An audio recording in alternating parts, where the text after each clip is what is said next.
It's Red Eye Radio. Gary McNamara and Eric Harley talk about everything from politics to social issues and news of the day. Whether you're up late or you're just starting your day, welcome to the show. From the Uniden America Studios, this is Red Eye Radio. Hello and welcome. He's Gary McNamara. I'm Eric Harley. Gary, welcome to the Monday show. How are you? Oh, sorry. I didn't have my microphone on. Well, it does require that. Over. I mean, you could scream. My microphone may cover some of it. Sitting over here talking. So, is it going to be 5 hours of Oscars talk? Who won the Oscars? Yeah. Alan, get us a list of Oscar winners and why it matters. Because someone would really have to explain to me why it matters. This is the one time I need Axios to explain why it matters. It is amazing how out of the loop. I won't say just me being out of loop. Probably the majority of the American public who didn't see most of the movies that were out there. Well, I woke up to all the notifications, and I'm like, all right, all I have to do is swipe this. Oscar winner says swipe. Oscar winner, swipe. So-and-so was wearing swipe. And I was just swiping all of my notifications away. And I, then I saw one with whatever movie that was that won multiple Oscars. And I have never heard of the movie. And I'm wondering, where's the advertising going? You know what I mean? Or is it like it has been for a long time with the Oscars on many movies, not necessarily all of them, but many of them, they're not the ones that get all the average. Well, see, these are movies that only people who read can understand. I can read. I put the closed caption on when I watch it at home, so I can read. I have no idea. You and I have said for the longest time, my award goes to the movie I decide to watch. Well, it's, or at the end of it, if I say, good movie, that's it. That's the award.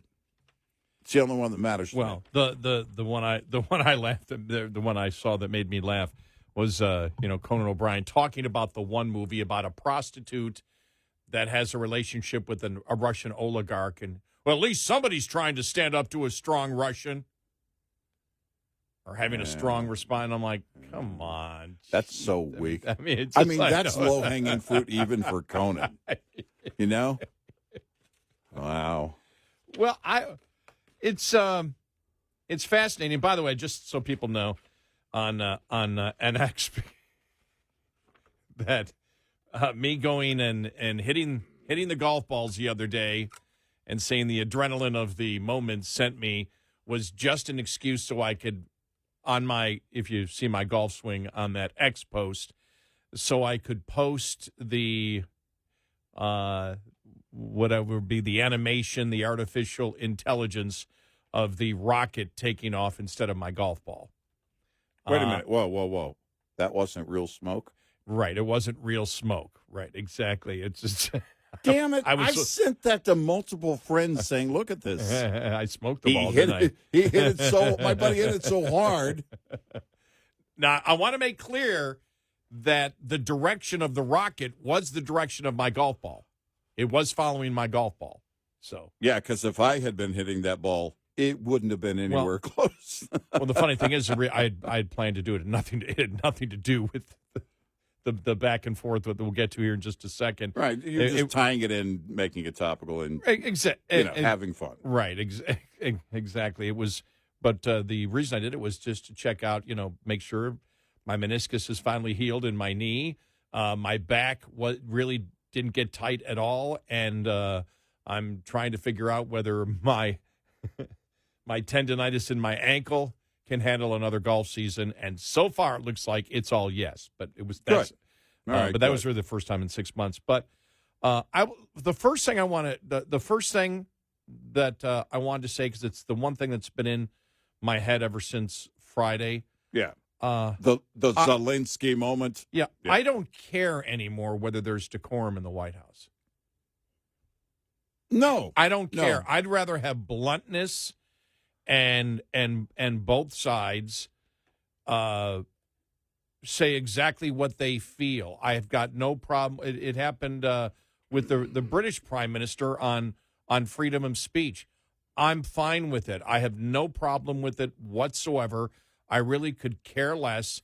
I'm more for, what has the decorum got us over the decades after decades after decades after decades?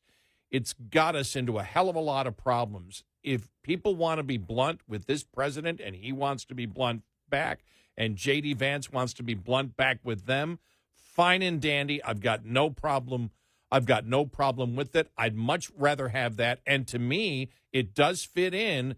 And I did see by Sunday they were saying this, but I thought about this Friday. It does fit in with the president's promise of being transparent. We're not going to hide. That was the most transparent you could be in a situation like that.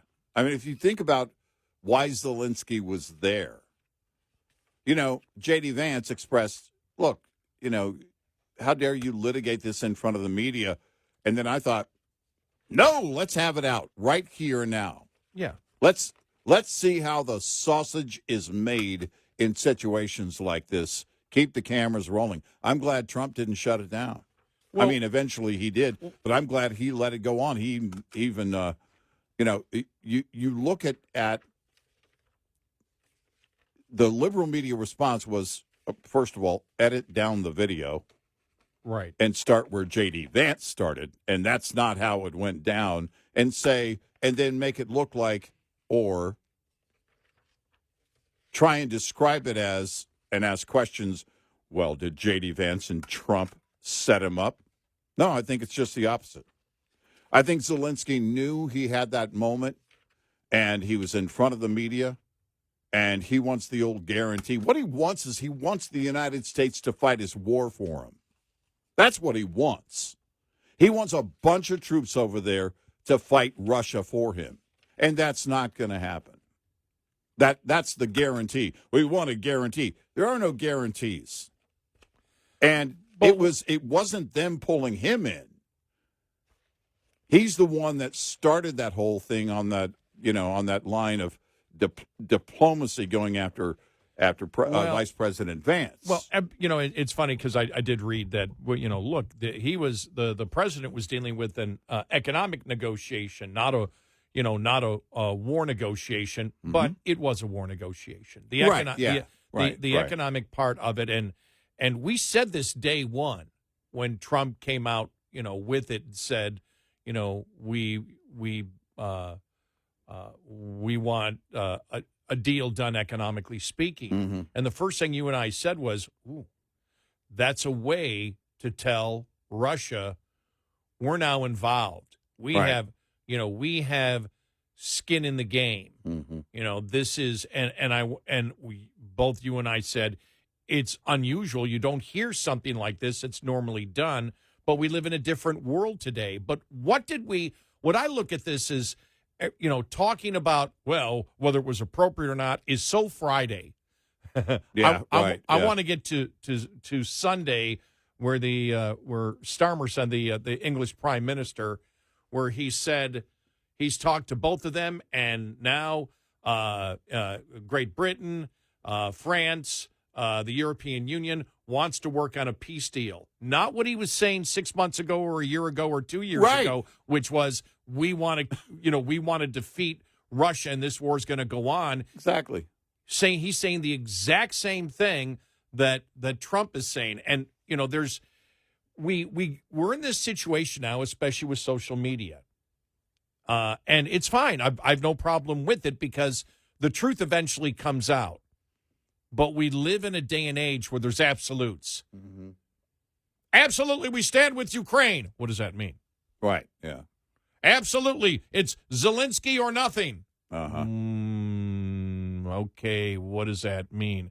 On the other side. And if you don't stand with Zelenskyy, you're pro-Putin.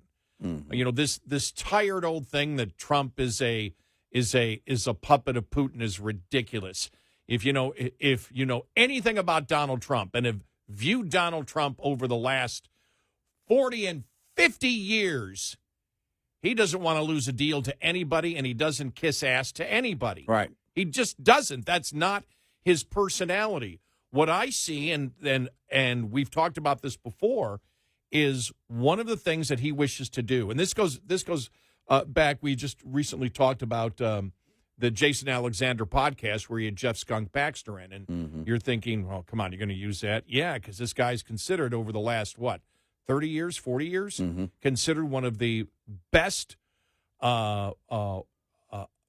analysts when it comes to weapon systems and who the power base is. And the song about Santa, he sees you when you're sleeping, Jeff Skunk Baxter actually can. Well, he was asked by Jason Alexander basically how powerful is Russia, what they have, and he goes, not really worried about them. It's China, right. It's right. North Korea, right? And you and I've talked about this before. It's not that Trump is beholden to Putin at all, or is what are they? Is a Russian asset? Right. It's the triangulation of trying to who is the biggest concern? What do we have? This is how I see it. I could be wrong. It may not be. All of us are guessing as to because there's so much going on here. I was reading Jeremy Boring from the Daily Wire, and he wrote, "Life is complicated. Putin is the aggressor in the current war, and countries wanting to align with NATO in no way justifies his invasion of Ukraine. Ukraine is also a corrupt state, which in no ways justifies its destruction by Russia. Zelenskyy is a corrupt clown with poor manners. He acted heroically in the months following the invasion by a superior force. America does have an interest in deterring Russia aggression in Europe. This war would not have started if Trump had been president. This war would not have started if America, NATO, or the European coalition had moved tripwire troops into Ukraine or initiated a no-fly zone over the country in 2021 instead of Joe Biden saying he was okay with a small invasion. Ukraine cannot win the war without the United States. Zelenskyy missed his best opportunity for peace over 2 years ago. He's missing his second best opportunity for peace right now. Zelenskyy is a fool for campaigning in the U.S. presidential election and for being disrespectful to his largest patron. American interests intersect with Ukraine, but are distinct. The war must end." That's just, I'm not saying I agree with every one of those, but that's just throwing out there how complicated of a situation it is. Yeah, and right. So you're looking at this saying, okay, what is the long-term goal? The long-term goal is to really confront China. That's really the long-term goal.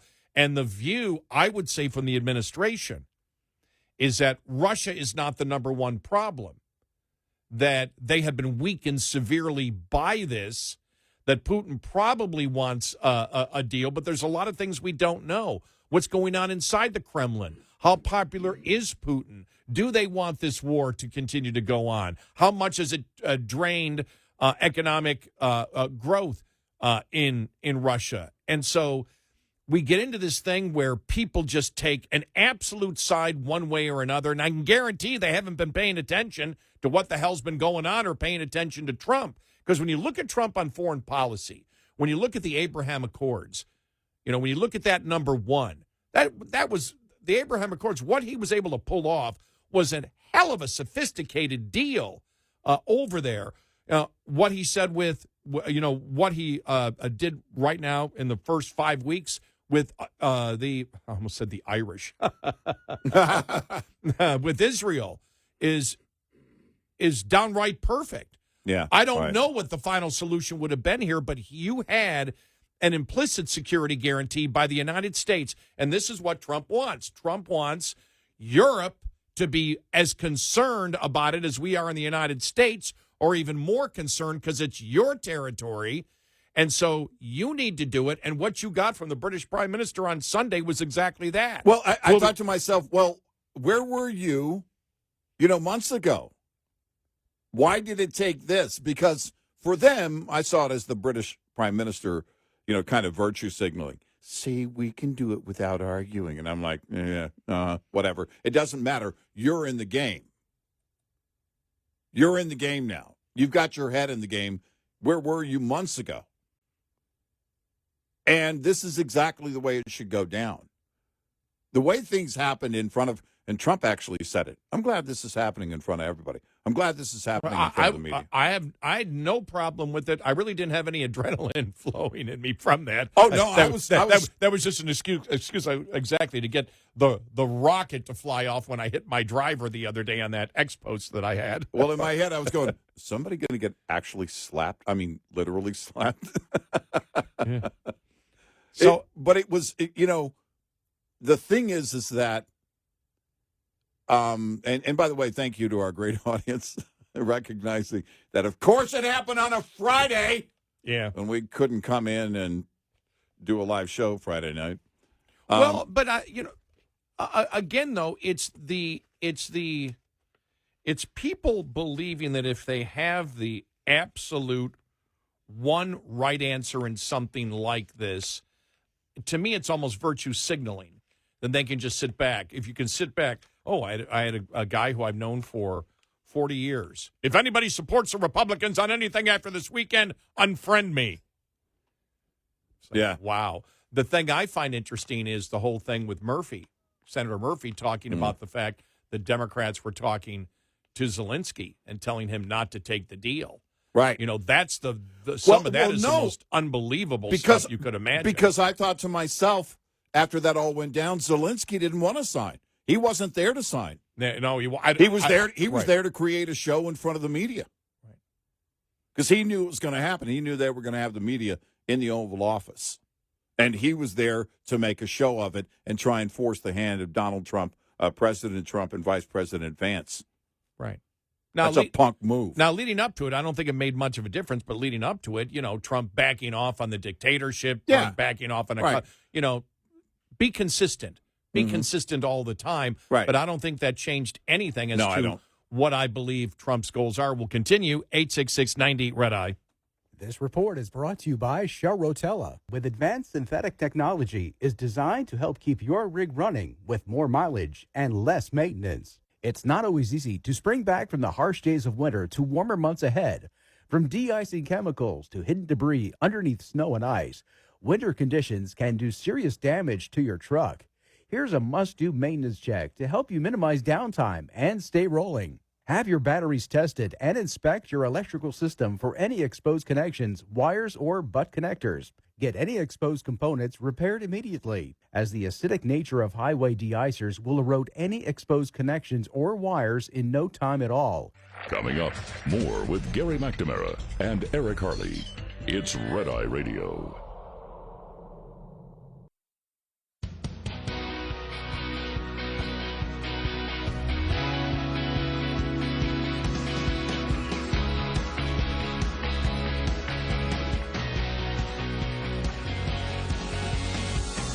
It's Red Eye Radio. He's Eric Harley, and I'm Gary McNamara. Yeah, because that's the one thing when I stand with Ukraine, what does that mean? Yeah. Tell me what that means. Well, right now, you have both the British Prime Minister and the United States President seem to be on the same path. Mm-hmm. And we'll have what the British Prime Minister said coming up following the bottom of the hour. Yeah. And it's not to continue the war, it's to get peace. Right. And how do you get there? And I thought, because you and I initially said when we heard the Trump thing, we went, this is unique. Well, one thing it does do, it gives America skin in the game. It tells Russia, all right, we have an economic deal with them. These are partly our assets, too. Yeah, right. And we went, that's a great way to begin it without talking about security guarantees and then letting Europe take over at that point, knowing in the background the United States is there. Right. That's how I viewed it from the very beginning. We'll continue coming up.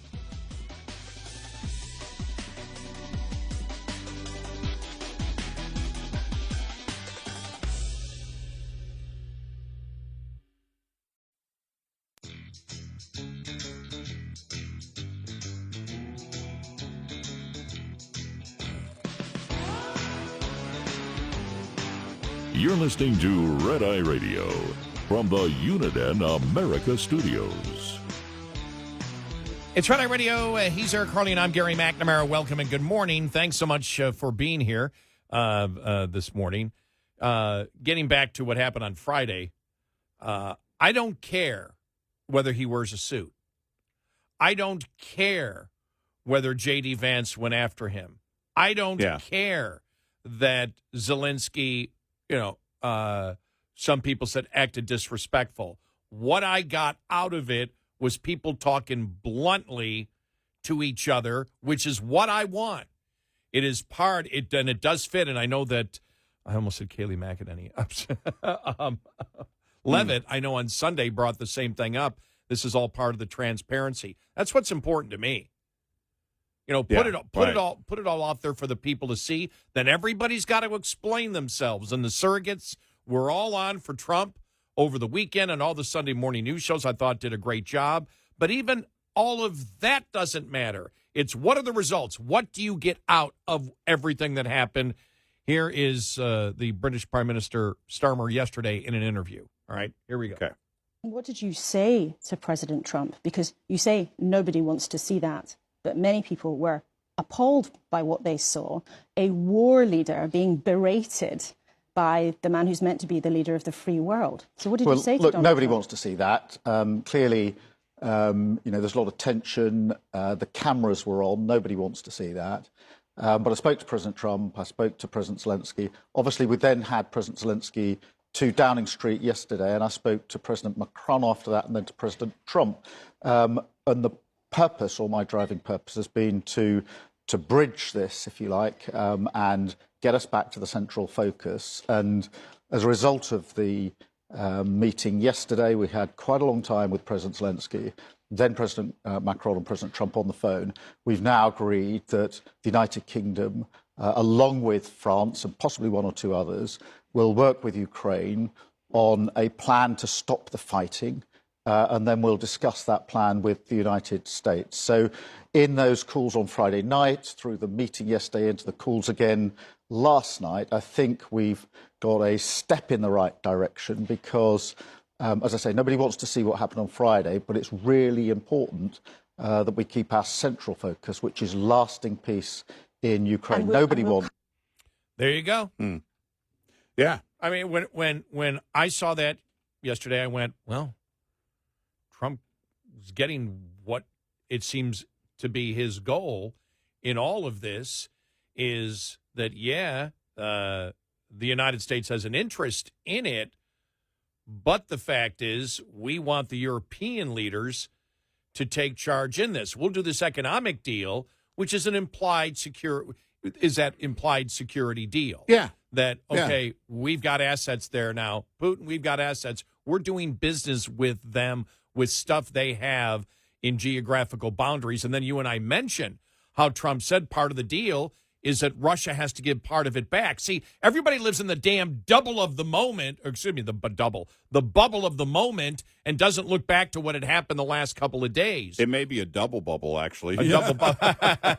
and the other thing I mentioned to you is the part where when they were talking about the economic deal, and Trump looked at Zelenskyy, this is before it all started, and said, look, it's not about money. It's about our common interest. Right. It's about our basically, this is about, tying us together. It was absolutely great. And and then, like I said, it blew up, but that's fine. I don't care. I'm not appalled I'm not appalled with people being blunt towards each other. I'm sick and tired of that we live in a world where etiquette is the most important thing instead of being blunt and letting the people see what you actually think and getting to the point that you got with yesterday with the British Prime Minister saying, well, this is something that we want lasting peace. It's exactly what Trump is saying. We want peace. We want peace now. He's not saying, the British Prime Minister, like his opinion was, and a lot of people's opinion was even 6 months, a year ago, which was we need to fight this war and keep fighting the war and fighting the war. They're exactly aligning with what Trump wants. Right. Which is we need to get peace here. We need to get a negotiated peace. Ukraine is not going to win the war. And we've spent the last 3 years, and the American public, the one thing, and this is where Zelenskyy should do his homework, the one thing that Americans hate more than anything, which came from Vietnam, was us being involved in a war where there was no goal and no possibility to win the war. Yep. Yeah, it's very clear to me Zelenskyy had no intention, didn't want to sign on Friday. He wanted to draw them into an argument, and this is the way it ended. And by the way, Trump is getting, Trump now with, you just heard the Prime Minister of Great Britain. This is exactly what Trump has believed, by the way, generally speaking, for, well, as long as he's been speaking publicly on talk shows. Look, we can't carry the weight of the world. And now what do you have with Ukraine? What the left has been wanting from Ukraine is for somebody to be a hero for Ukraine. We don't have to be a hero for Ukraine. Look, it's important to keep Russia at bay. But the war between Russia and Ukraine is between Russia and Ukraine. We have a common business interest if they get this deal done. It's very simple to understand. Hey, we're in here doing work now, which sends the message to Putin, well, attack American interests, and that's going to be a big deal. And Putin knows that. And the way, this all went down on Friday is by the way, anybody screaming no transparency? It's exactly what you want. You want people to see how both sides really feel, right? Yeah. I know J.D. Vance mentioned diplomacy, and he was on. It wasn't about necessarily decorum or well, Mr. President, with great blah blah blah. I actually think in that moment that was decorum. Because if you don't get everything on the table in front of the American people and you have it wasn't like they said, hey, we're selling tickets to a fight. Show up Friday afternoon. We're going to give you a fight. That's not what happened.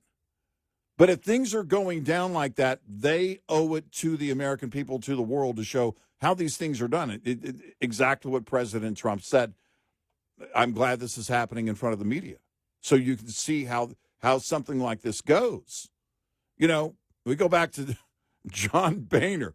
Who knew that any words by John Boehner were actually going to be prolific? We don't like messy. That's the problem. Is that sometimes there's going to be mud.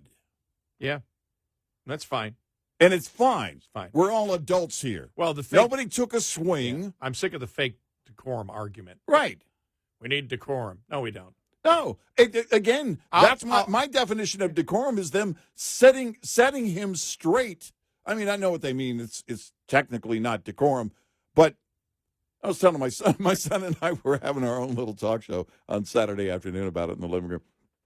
And he's got the same take that we do. It's funny because he was saying all these things that you said actually, and I know Trevor, and I know that he loves listening to the show and the whole thing. But he had the same take as you did, and it was and my take is, look, we're far past that, and when we're talking about war, especially a situation like this, I'm glad cameras were in the room to see a moment like that, because the left had built Zelenskyy into a mythical war hero with superpowers. And frankly, if anybody was out of line, he was out of line. Look, his country, his frustrations, yeah, I get it. But if it's going to go down like that and he's got any misgivings about it, and wants to just lay that on the laps of the president and vice president in the Oval Office, well, it's showtime. And by the way, then you pick the wrong administration to do that with. Because I don't know how he didn't know, or maybe he did. J.D. Vance and Donald Trump have no problem at all right there in front of everybody. I was telling my son had never heard about the encounter with Larry King. Larry, could you move back a little bit? Your breath is really bad. Has anybody ever told you that? I mean, if you think you can say something and there's not going to be a response by Donald Trump, and we can apply that to J.D. Vance, especially if you're talking to him directly, the way Zelenskyy was, well, then you have no clue who you're talking to. And all of this now ends up with a situation that Donald Trump has been talking about. And generally speaking, when it comes to dealing with other nations, he has believed for decades, since he's been talking publicly on talk shows, that other nations need to carry their own weight, and the U.S. cannot carry all of the weight for everybody. If you haven't been following along, this is long before he ever announced or became president. This is what he believes. It is the most consistent belief that he has had. I mean, he's had a lot of consistent beliefs, but this is the most consistent belief that he has had. Full stop. Yeah, you're right. That's a great point. I mean, for 40 years he's been saying it. I thought what Rubio said was interesting, because this is where you have to look at the background. He said, I think President Trump is very upset at President Zelenskyy, and rightly so. I think the second thing is, frankly, I was personally very upset because we had a conversation with Zelenskyy, the vice president and I, the three of us, and we discussed this issue about the mineral rights. I read two days later that Zelenskyy was out there saying, I rejected the deal. I told them, no way, we're not going to do that. Well, that's not what happened in that meeting. Mm-hmm. And that's the other thing. You do something in private, then when you come out, and you're publicly stating things that didn't happen in the meeting. Right. And then you go into this meeting, and everybody thought it was just going to be a thing where you sign the minimal rights, and you understood what it was about. Look, if we have an economic deal together, this is a subtle warning to Putin, and now let's see what Europe can do. I don't think if you explain it that way to most Americans, that most Americans would be upset at that, because the one thing Americans don't want to do is throw another $100 billion, $150 billion to a war that isn't going to end. Right. And that's the challenge, and that's the reality of what you're dealing with. So, yeah. But it was all interesting. But if I look at it and go, what's the result going to be? I don't care about the imagery anymore. I care about image if it's backed through substance. We've talked about this with political parties and marketing. Right. But just for the sake of decorum, as decorum's sake, because you're in the White House or you're in their house or whatever, I don't care. Be blunt, be transparent, tell the people what you think. That's what I care about. I'm just sick and tired of this fake, the fake liberals out there. Well, the decorum. Shut up. Right. Yeah. Call John Benner. Yeah. We don't like messy. And it's going to be a lot of stuff's going to be messy. Well, the United States has its limitations, and the limitations are what we see in the debt that we have. Yeah, that's exactly. And that goes across the board when it comes to everything in the world. Yep. And it's like, right. Have you been doing your fair share with NATO? No. Well, it's time that you did your fair share with NATO. Right. Sometimes in order to get things straight, you have to purge. And when you purge, there's a lot of stuff on the floor you have to clean up. It's definitely going to get messy. 866-90-RED-EYE. Lines open for your calls. 866-90-RED-EYE on Red Eye Radio.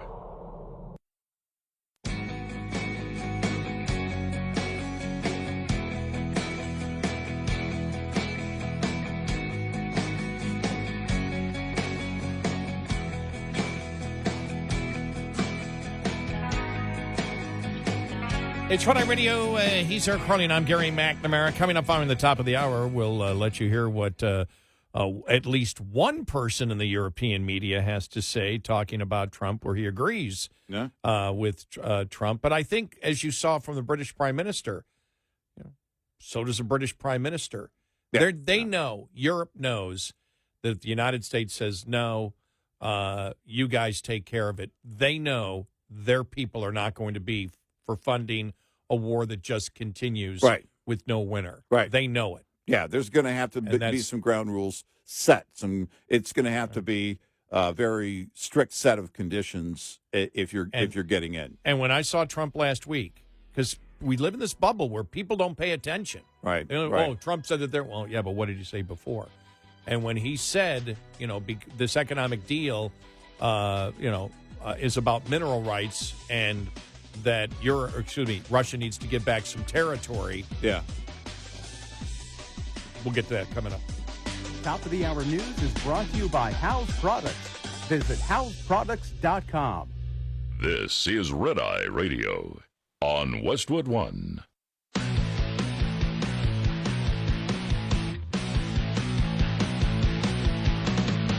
Now, it's Red Eye Radio. Gary McNamara and Eric Harley talk about everything from politics to social issues and news of the day. Whether you're up late or you're just starting your day, welcome to the show. From the Uniden America Studios, this is Red Eye Radio. All across America, we are Red Eye Radio. He is Eric Harley, and I'm Gary McNamara. Good morning. Thank you so much for being here, as always. We do appreciate it. So, yeah, there you go. By the way, I did see this. Somebody wrote this. You ready for this? Okay. You didn't care when Russia took part of Ukraine in 2014. You didn't care about the fighting going on in the eastern Ukraine back then. You didn't care when Obama called Russia-Ukraine conflict a regional dispute over territory between immediate neighbors, and that it wouldn't matter much to us at all. In 2021, when Biden said it was too expensive to stay in Afghanistan, you agreed. You didn't cry for the millions of Afghan women and girls who will no longer be able to go to school, work, or show their faces in public. You didn't call for America to stand up for freedom and democracy. Biden even left an arsenal of weapons for a group that hates America and oppresses its own people, and you were fine with that. You didn't care when you saw people falling out of planes when 13 American soldiers were blown up. You didn't cry. You didn't think it was worth posting about when Biden refused to say their names, and when he checked his watch during the dignified transfer, that was no big deal. It was just a little disrespect. When the Biden administration droned an innocent family of 10, including an aid worker and 7 children, again, not something worth talking about. But you're heartbroken now, emotionally crushed, shattered. You are weeping for Zelenskyy and are devastated over the way he was treated. His feelings may have been hurt, and that may have been the darkest moment in American history. Our country may never recover, and the fact that Trump won't promise him a blank check of your tax dollars to prolong a war that cannot be won is just the worst thing that's ever happened to you. I don't know who wrote that, but it was on social media. Some people were reprinting it. So yeah, it was like, wow. So I just like I said, the whole stuff at Decorum, I don't care about. No. I just I don't care about. I had that audio cut. I didn't save it. I want to find it. I'll find it here in a little bit. The audio cut of the European media guy. Yeah, because he was just really good, and brought up all the points that we've brought up. These are all the points and things that we have brought up before. Right. And it's again, that whole, to me, instantly, I knew that where the left media was going to go. I knew exactly what their reaction was going to be. And Trump even said, well, this is definitely good television. They're very predictable on it. And I thought to myself, many of those in that room, in the media, that were in that room at that moment wanted the same thing Zelenskyy wants. They want someone else to fight his war for them. They want America to go be a hero. And the fact of the matter is, when you look at war in general, the American public doesn't want that. They don't. I know a lot of liberals do. And look, there was some back and forth after the botched exit of Afghanistan. Because up until then, the American public, oh, we need to get out. It's been over 20 years. We need to get out. We need to get out. We need to get out. We need to get out. And then after the botched exit, there became an understanding as to why you need to leave some troops there, and also what their role was, what our role was in Afghanistan. Not just keeping the peace, but also keeping an eye on that region, keeping an eye on terrorism. And it was a very good chunk of leverage when it comes to intel. But when it comes to war, when it comes to sending troops over, that's not a popular thing, especially when you're fighting somebody else's war. It becomes something very different. That's not going to happen. To lay it out again, I think it's really, really simple. Trump wanted to do, and he said it. He implied it, even when talking to Zelenskyy before the audio fisticuffs started. That when he was talking about the economic deal, and I think it was Zelenskyy who said something about money. He goes, no, it's not about money. Right. It's about right. it's about tying basically tying ourselves together in economic interests. That's how you build. That's how you do. And I'm like, okay, that's how Trump thinks. That's not a bad thing. And the other thing is, this is just in general. He looks and views it and says, look, Trump understands that the United States is the world superpower. He understands Trump is not a fan of Putin. These people, I mean, it's the same old. Look, I don't think the Democrats care about Ukraine. Right. Yeah. They care about, can we use this to attack Trump? You may have world leaders or the opinion of the world be against the United States or against Trump. I'd be very surprised if the polling was against what Trump wants to do with Ukraine. Yeah. I'd be very surprised because I think it fits right in with what Americans have been saying for the longest time. But I think also what he wants, Trump realizes there are limitations to what America can do, and we're facing those limitations. Remember, us protecting the entire world is one of the reasons we had the inflation and still have the inflation we have. Right. Because we're going into massive debt in order to do that. He's simply saying we want other nations, including NATO, to be spending as much as we are. Yeah. And when you're talking about NATO and whether its mission still is 35 years later, after the Soviet Union is gone, whether the threat is still as great from a Russia as it was from the Soviet Union, I believe that the administration would say, no, it's not the same threat. It's still a threat, but it's not the same threat. I believe that if you talk inside the Trump administration, they view China as the biggest threat. They view North Korea as a threat. I believe they view Russia as a threat, but less of a threat, that Russia's economy just doesn't have what it should have if they were, using more free market principles, and that Putin has been weakened by all of this. And if he can get the cooperation of Putin and move Putin away from China, that this administration views that as a victory. Is anything an absolute? Will it happen? I don't know. I believe that's their goal, and it's a tough goal. But this is a guy in the last administration who got the Abraham Accords done that blew everybody's mind. Yeah. Nobody could believe he got that done. And on Israel, he's dead right. Yep.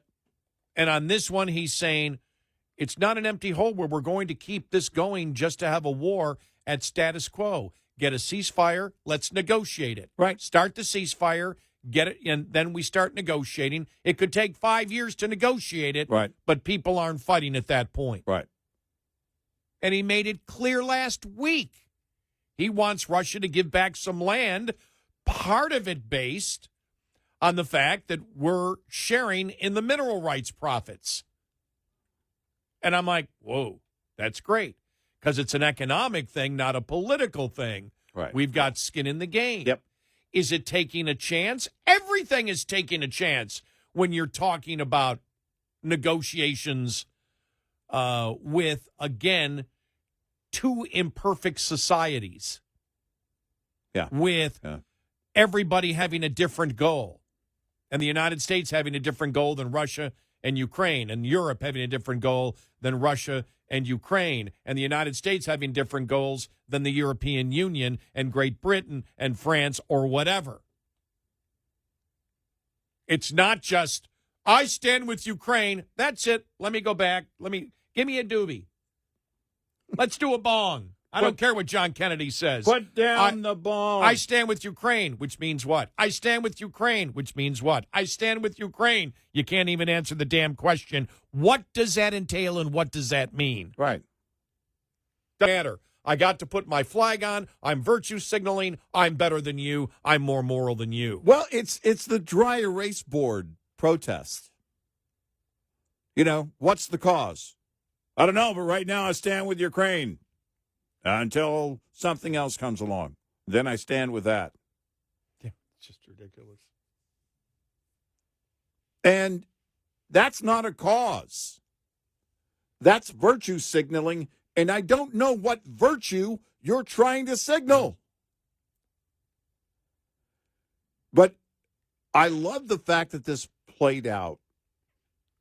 And I thought, well, the liberal activist media is going to do what they do in terms of their response. And we saw that immediately in Friday evening and then into Saturday.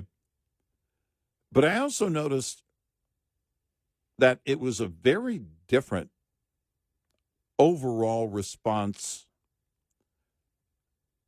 not response, but environment in terms of the chatter over the weekend than it would have been for Trump for 8 years ago. Wow, 8 years ago. If this were 2017, then it would have been impeach, impeach, impeach, impeach. And it would have been, you know what I mean? It would have been everything. But it was. What would the impeachment been for? Lack of decorum in the White House? Exactly. I mean, lack of decorum, arguing, debating, whatever. It would have been, actually, it was a call. It was just a phone call with Zelenskyy that got the first impeachment going. So, you know what I mean? Case in point right there. There is because I thought, okay, I know the liberal activist media is going to do what they do, and they're going to go crazy, and that's just what they're doing right now. That's what they've been doing for a while, but especially with Trump back in office. But overall, it didn't carry anything like it would have in 2017. And that shows you where the American people are. Because if the liberal activist media gets a response, right, it's like, this is another way that they're like children. You know, when the child gets a response, gets the attention by screaming and having a fit, then they know that screaming and having a fit louder gets them a greater response, right? So they didn't get that response, clearly. Because I think, it's something you said, if you look at the deal, the nature of the deal, the American people understands this deal. They understand, oh, wait, we don't have to spend a ton of money. In fact, the money made from this allows for Zelenskyy to pay his own way and also puts Russia at bay. Did you see? I saw a post from Trump supporters saying they don't want Trump to even be doing an economic deal because that ties us into protecting, because the implied security agreement is too far. Right. That they didn't want that. They don't want to be in the case that Russia attacks us or our interest in Ukraine. Right. Yeah. That pulls us into the war, Mm-hmm. and so like I said, it goes both ways. Right. But again, we do have a security interest in there. Well, There is a security. Now, is it as important of a security interest as Europe? It could be down the line, depending on what Putin might do or what Putin might not do. But I think that I believe this. Now, I could be wrong, but I believe that this administration believes, from all the signals and signs I get, that Putin has been significantly weakened by this, and it's an opportunity to move him a little bit away from China. And if we get into negotiation, even though Trump, as I said, Trump said it last week, he wants land, that Russia took, going, not all of it, but he wants a significant portion given back to the United States. And it seemed like he was implying part of it was because we had the mineral rights. Right. Yeah. So you're not exactly involved in it. You let Europe take it over, and then they go to the United States. Do we get your approval, United States, on it? I think the president is fine with that. You guys come up with the ceasefire deal, but no longer. Think how quickly, because as I said, when you say standing with Ukraine, what does that mean? Right. What does that entail? Does that mean United States keeps sending over money and the war keeps going? Or you go for a ceasefire and try to negotiate? Because that's what it comes down to. Mm-hmm. And Trump wants a ceasefire to negotiate an end to the war. Right. Now, what the exact terms are, none of us know. But if it goes the way it seems like the direction it was yesterday, and who knows whether that would be the direction today, that Europe wants a ceasefire and negotiations to take place with the consultation of the United States. Right, yeah. That's what came out of Friday. Yeah. That's what I look at. Well, it's a beginning. I mean, by the way, you said Friday at the end of the show, and you said it a couple times during the Friday show. Look, this is the beginning of the end of the war if it gets done. And that's the thing. It doesn't end the war tomorrow, but it sets a whole new tone once the operation in terms of going after those minerals, once we have that common interest in place, that's the beginning of the end of the war. 86690 Red Eye. Brought to you by FPPF, Fuel Power Max. It's a common road rumor that it's impossible for one truck owner-operators and even carriers with just 2 or 3 trucks to get freight direct from the source, the shipper. Yet, hard-won experience from untold numbers of owner-operators with authority disproves the notion. Search your home base area and, later, frequent freight destinations to find all the manufacturers, distributors, and other shippers in the area. Once you get that list, ask yourself if those companies know who you are and what you do. If not, you're leaving opportunities on the table. Strive to own your backyard, to build a solid foundation for the business. For many a small fleet, it's the loads outbound from home that are the bread and butter. But you can take that same approach to the destination area, identifying shippers there and getting on the phone to make sure they know who you are and what you do. Owner-Operator Business 101 is provided by Overdrive's Partners in Business program. Go to overdriveonline.com to the Partners in Business section of the website for more detail on this and many other topics. Brought to you by Shell Rotella. With advanced synthetic technology is designed to help keep your rig running with more mileage and less maintenance. Get in touch with Red Eye Radio, toll free at 866-90-RED-EYE.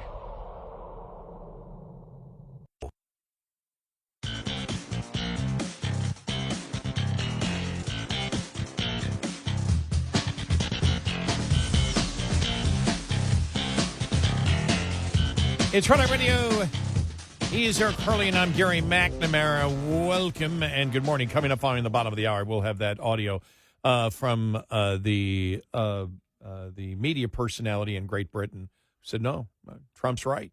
Mm-hmm. So we'll get to that. Look, as you know, I don't think I need to say, whether Trump's right or not. The result is what you got from the British Prime Minister yesterday. Right, the result is when you had the ex post that Zelenskyy did on Saturday, thanking President Trump, thanking the United States people and everything else. Right. You could tell at that point, that he understands that the deal is just the first part. This was never a ceasefire agreement or a peace agreement.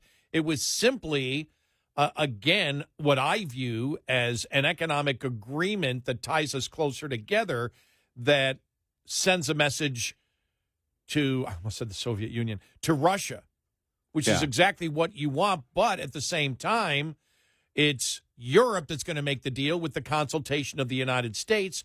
If there's a final deal that's done with Great Britain that the United States approved, it's not United States led, even if it is, and therefore it's between Europe, United States, and Russia, and Ukraine, and then you can deal with Russia, the United States president, on however you wish to move them. Right. Yeah. Further away from China. That would be your goal. Right. Will it be an absolute success? Who the hell knows? But is it a bad goal? No.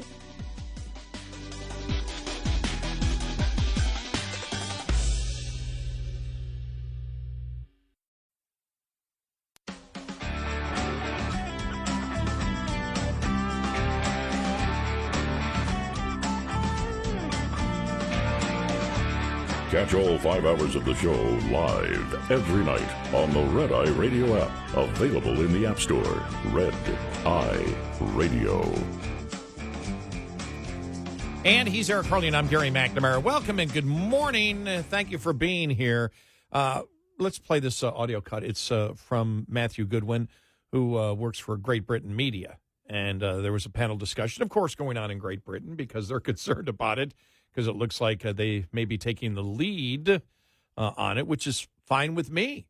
And I think fine with Trump. They want to consult the United States on everything and get the approval of the United States on any type of peace deal. But here's what he had to say over the weekend in this panel discussion. I was looking around social media today, and it struck me that a lot of people who like to start wars are suddenly very angry with one guy who wants to stop this war. And there are people who have taken us into one disaster after another, war in Iraq, Afghanistan, Syria, Libya, who have spent much of today on social media attacking Trump.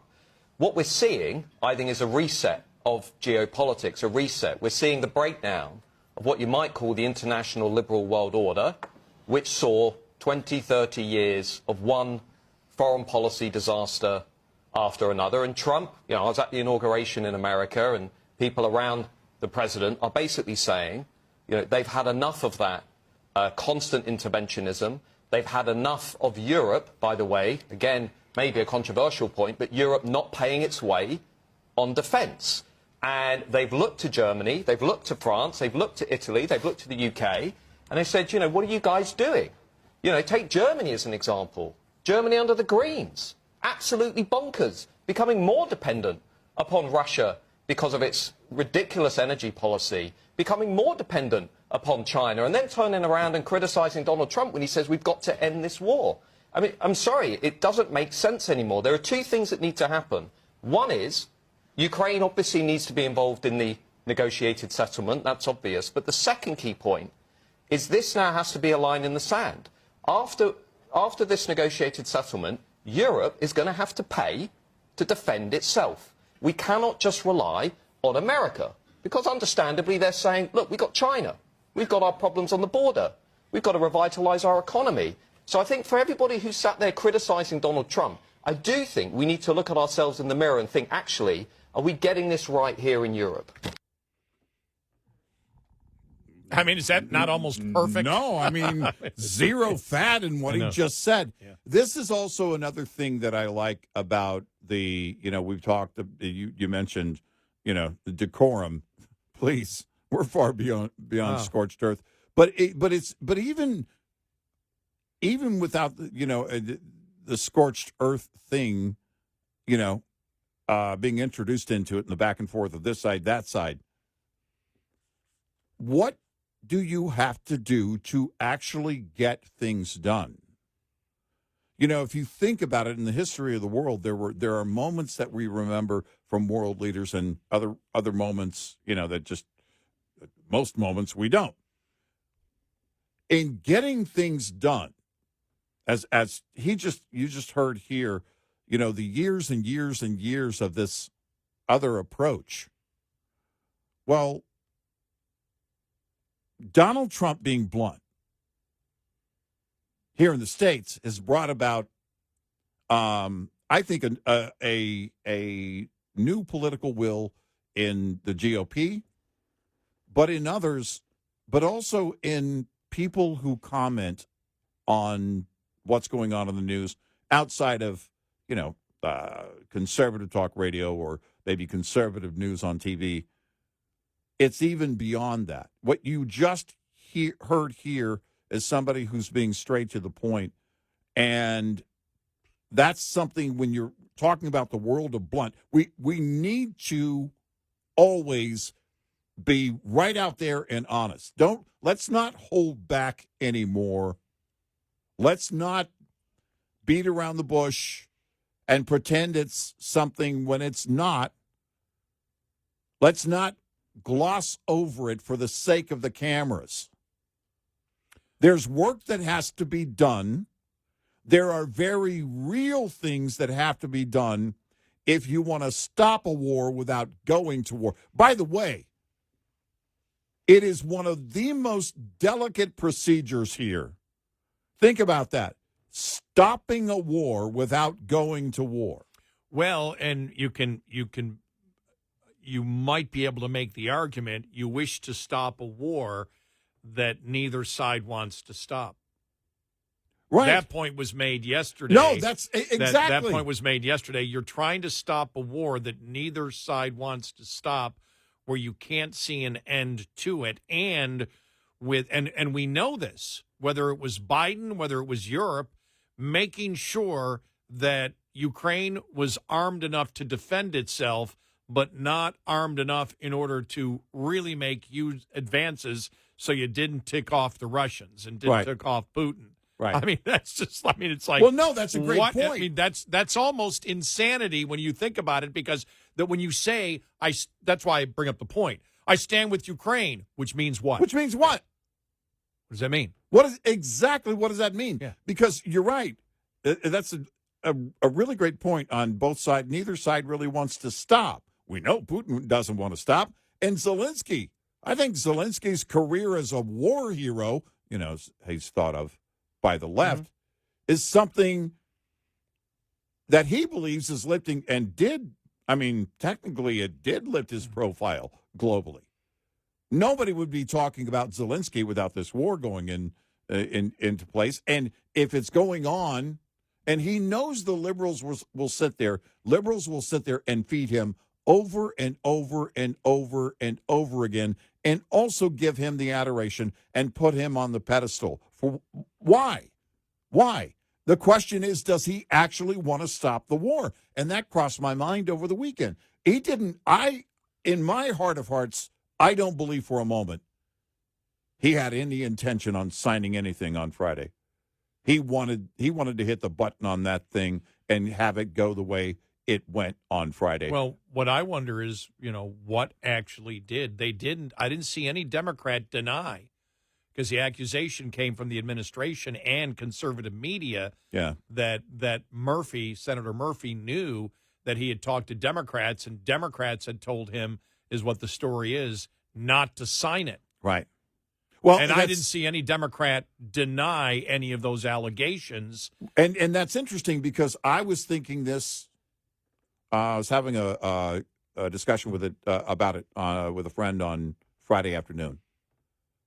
And I said, I don't have the liberal media is going all crazy saying Trump and Vance drew him into it, set him up. And I said, I think it's quite the opposite. I think he set that whole thing into motion, because I don't think he had any intention of signing. I don't think he wanted to sign. I think he wanted to build political pressure on Trump and Vance to give him more. And that's just the way it played out. And so I didn't see the thing on Murphy, but it makes perfect sense. And if it's accurate and true, we know how close Zelensky's been to Democrats. Well, I mean, it was Susan Rice, I think, who said, oh, yeah, it was a setup.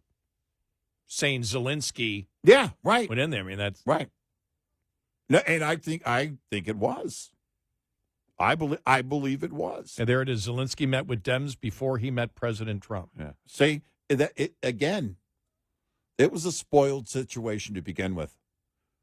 Where you're going to have the media in there, go in there, and throw something at J.D. Vance, throw something at Trump, and let's get them to, put them on the ropes and make them react to this, because when they do, it's going to look really, really bad on them. I don't think at all it looked bad on Trump or J.D. Vance. In fact, I think it makes them look stronger. Here it is. Before the meeting, this is from the New York Post.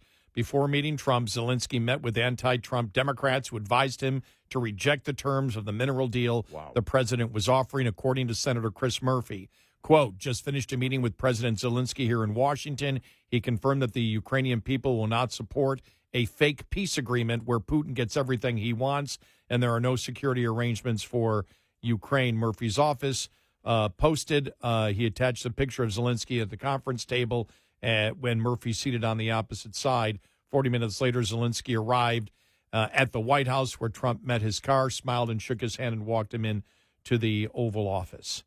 The earlier meeting with Dems undercuts wild claims that Trump and Vice President J.D. Vance staged an ambush. In fact, it was Zelenskyy who came in with an ulterior motive. The purpose of the meeting was to sign the middle agreement that he and Trump representatives had already negotiated and agreed upon. He had twice refused to sign it after promising to, and thanks to Murphy, we now know he had no intention of signing it on Friday. I need more than the quote that Goodwin gave me, though. Yeah. Goodwin gave me one quote, but I need to see the. But we haven't seen, as you mentioned, we haven't seen any Democrats come out and say that wasn't denied. That's not right, true. No, right, exactly. Nobody has denied it. Maybe that will happen. I don't know, but it hasn't happened yet. And this was, this story was published when on Saturday. Saturday evening. Yeah, I just went to something else. Michael Goodwin is. Yeah, it was Michael Goodwin's column. Yeah. So it says here published. Saturday. Okay. 9:27 Eastern p.m. So Saturday night, Saturday evening. Right. And it goes along with what I felt. I actually said this to my son, a little talk show that we had in the living room at the house.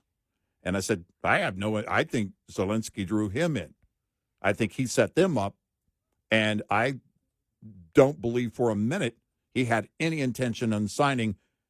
And if accurate and true, what Goodwin is saying here, Michael Goodwin at the New York Post, if that's accurate and true, then I'm right. Because, again, you just step back and ask yourself the question, for Zelenskyy, are you there? What is your goal? Do you want to sign this deal? Do you have every intention on signing the deal? Yes. Well, then you do the photo op moment. We're all here. We're trying to get to a moment of peace. He says something like, "My country's been suffering for too long. We believe this is a great deal. We are grateful to the U.S." and blah blah blah. You sign the deal and you move on. He leaned into it. This was something that if you go back and you watch it, and I watched it several times. Wow, you're glutton for punishment. Oh, no, I loved it. I thought it was great. As Trump said, great television. I loved it. Well, because I'm watching the psychology, I'm watching the body language and what was going on. And Zelenskyy was throwing down an argument. He wanted the fight.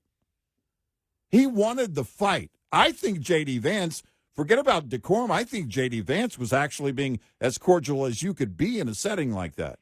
Well, as I said, Marco Rubio was furious. He said, because we agreed to this, and he's out publicly saying there is no agreement. He doesn't. And he goes, right. They've agreed to it. Right. He agreed to it. So you either wanted the deal or you didn't, and it's clear he showed up not wanting to sign that deal. And then Murphy talking about the fact of making this sound like this was a peace agreement, which it was not. Right. You're not going to sign a peace agreement where he has to give it. This wasn't the peace agreement. Not a peace agreement. It was the first part of a business deal. Well, no, it was the first part of a huge multi-pronged puzzle to eventually come to a ceasefire. But obviously, and you and I said it day one when Zelenskyy said, absolutely no way we're going to do a minimal rights thing. and we said, you ought to consider it because then, this, to me, you and I looked at each other and said, this is Trump. He's saying, let's have a business relationship. Right. That's the implied protection. That's the message we're sending to Putin. Right. And then we can continue from that point on with Europe doing more of its part. And that seems like what he got out of the British Prime Minister. Right. That he and France and Europe and a few other countries of the European Union are going to get them to sit down, and they're going to do a peace agreement with the approval, always consulting the United States, and with the approval of the United States, and the United States will have negotiators in there too. Right. I guarantee you. Yeah. But it's like, no, you guys, it's time for the rest of the world, the free world, to step up. That's not a authoritarian goal. Nope. 866-90-RED-EYE. We'll be right back with more Red Eye Radio with Eric Harley and Gary McNamara.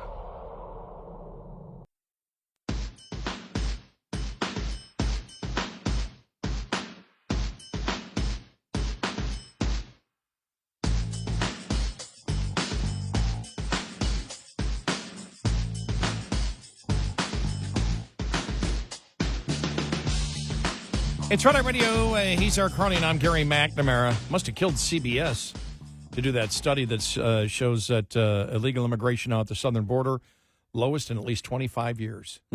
Yeah, wow. As Jeffries was on over the weekend. Yeah. Saying that Democrats are focused on key issues like securing the border. Right. Oh, my God. Now that it's actually already done. See, we did a great job. No, you didn't do that. You did the opposite, your side. Which brings up the point the Democrats were wrong. We didn't need comprehensive immigration reform to stop illegal immigration. Right.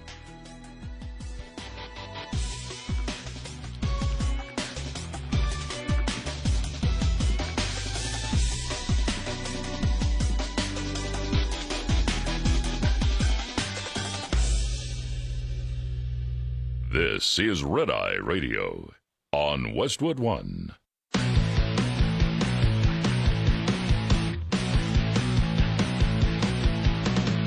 Now, it's Red Eye Radio. Gary McNamara and Eric Harley talk about everything from politics to social issues and news of the day. Whether you're up late or you're just starting your day, welcome to the show. From the Uniden America Studios, this is Red Eye Radio. All across America. We are Red Eye Radio. He is Eric Harley, and I'm Gary McNamara. Hello. So, by the way, Gary, I just want to throw this in. I found a story that kind of correlates with the New York Post story that we had last hour about Zelenskyy meeting with Democrats before the meeting with Trump and Vance in the Oval Office. And that Senator Murphy Chris Murphy of Connecticut actually posted on X about, them talking about the people of Ukraine don't want a deal where there are no security agreements for Ukraine. ABC had something similar, but they never mentioned Murphy. Here's one paragraph that correlates with that, with the New York Post story. While Zelenskyy did express gratitude while meeting with the senators, because it was other senators as well. Lindsey Graham was in that group. Those in the room said he also pushed back, telling senators he needed a security guarantee. A few senators told him to focus on the mineral deal first and return to security later. That was probably someone like a Lindsey Graham. Well, you don't have a peace deal yet. You don't have a peace deal yet. But it correlates with, again, we haven't seen anything in terms of anybody trying to push back on the story from the New York Post.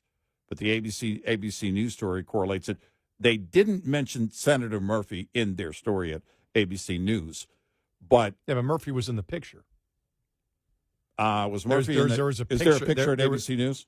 I don't know where the picture is, but there's a picture. I don't know. There was a picture out I saw the other day that Murphy was sitting there. Right. Yeah. And the I don't think it matters. I don't think it matters whether Murphy's there or not. I think. Well, no. It's again, the quote. In fact, the New York Post had the quote from X, and it's in that post from Senator Murphy on X is still there. So but the point is that we know it was a group of senators. They mentioned, by the way, other senators in the ABC News story. My whole point to this is that it correlates with what is being reported at the New York Post. And again, it tells me that Zelenskyy had no intention on signing a deal. Well, I don't think he wanted the deal. The specific point is, did Democrat representatives tell him not to take the deal? Right. Not to take the deal. That would be the question. The interesting thing is when we talk about the security agreements and a peace deal and everything else, as we said, this wasn't a peace deal. Mm-hmm. This is like having a 1,000-piece puzzle and putting the first one on the board. That's all it is. Mm-hmm. And I want to play this here because Marco Rubio talked about this when talking with Stephanopoulos yesterday. Those talks feasible only if the United States is willing to also provide security guarantees to Ukraine. That was the point that President Zelenskyy was also making in the Oval Office. Well, the security guarantees, which I actually like to call deterrence is all contingent upon there being a peace. Everybody's saying security guarantees to secure the peace. You first have to have a peace. We don't even know if the peace is possible. And this was understood by the Ukrainians. It was explained to them repeatedly. And that is, here's our strategy. We're trying to get Putin to a negotiating table. Let's not everyone knows the history here, the back and forth. We understand that. We all understand that. But the question now is, can we get them to a table to negotiate? That's our goal. Don't do anything to disrupt that. And that's what Zelenskyy did, unfortunately, is he found every opportunity to try to Ukraine-splain on every issue. Then he confronts the vice president. When the vice president says, the goal here is diplomacy, he immediately jumps in and challenges the vice president. Well, what kind of diplomacy? So we all understand, okay, that Putin is not going to be an easy negotiator in this regard. We all get that. But we have to start the process to see if something is even possible. And I honestly am puzzled. I just don't understand. The Biden administration berated Benjamin Netanyahu and the Israelis, put all kinds of conditions and pressure on them to try to get a ceasefire. In this particular case, we've been nice by comparison. And all we're trying to do here is figure out whether a peace is possible. All these other things that people keep bringing up, that'll have to be a part of a negotiation. Right now, there is no negotiation. Shouldn't we at least try to see if there is a way to end this war in a way that's acceptable to both sides and is enduring and sustainable? How is that a bad thing? I really am puzzled why anyone thinks that trying to be a peacemaker is a bad thing. It's only a bad thing when it's Donald Trump trying to do it, when it's President Trump. Yeah, there you go. I mean, none of it is unreasonable. Wanting Europe to have a greater, there's this whole thing that, Trump is this authoritarian fascist. And here he's saying, hey, you guys, we want you involved in this. This is your area of the hemisphere. I'm not going to sit there and be the person who makes all the decisions. You guys, you need more skin in the game, and you need to be much more of a part of this process. It's your hemisphere. Yeah. Is that a bad thing? All of a sudden, that's a bad thing. And it just doesn't make any sense at all. And as Rubio says, what he's saying is, we got to get a ceasefire and for you to sit down at the table. If we can't get that, talking about a permanent security arrangement is ridiculous because we don't even know whether we can get you guys to sit down and talk about it. Well, and this whole thing of, guarantee, because there was one reporter that asked, the guarantee, but there are no guarantees. There are no guarantees. Well, I had somebody bring up to me on I think it was Twitter, X, whatever, that said, well, we promised them. You're talking about 1994 when the Clinton administration said, if you give up your nuclear weapons, which actually were controlled by the old Soviet Union, right? They were placed in Ukraine. That we'll give you a security guarantee. If you're talking about something that happened 31 years ago in a completely different world, right, under a Democrat president, sorry. Yeah, that doesn't apply. Right. Yeah, you're digging up a lot. But the United States has not said. In fact, what Trump did was showing that it was the first piece of a puzzle to say, we want an economic arrangement with you, which is tying the two countries closer together, not pushing them farther apart. Well, and that's the one thing I don't get.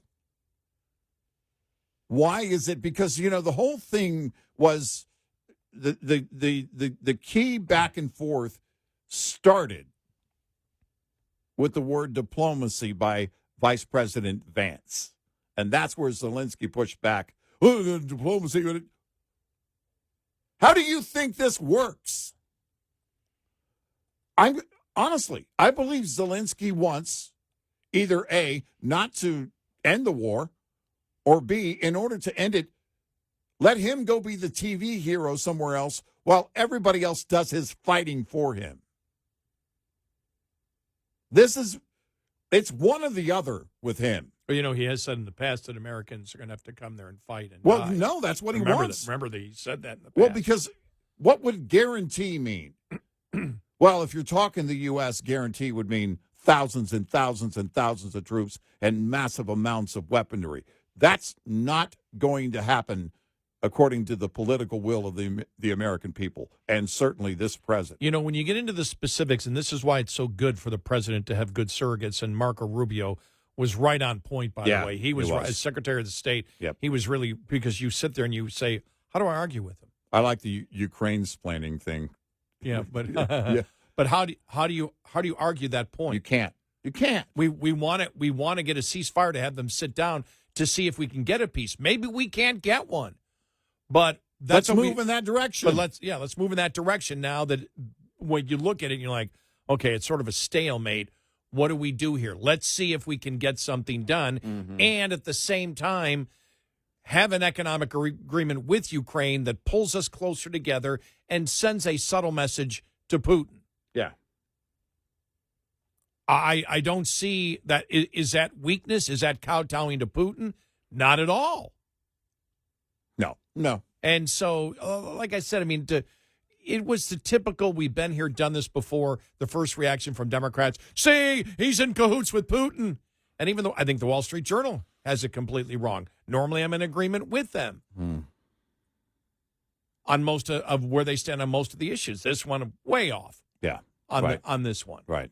Yeah. That it's something that Trump is trying to do.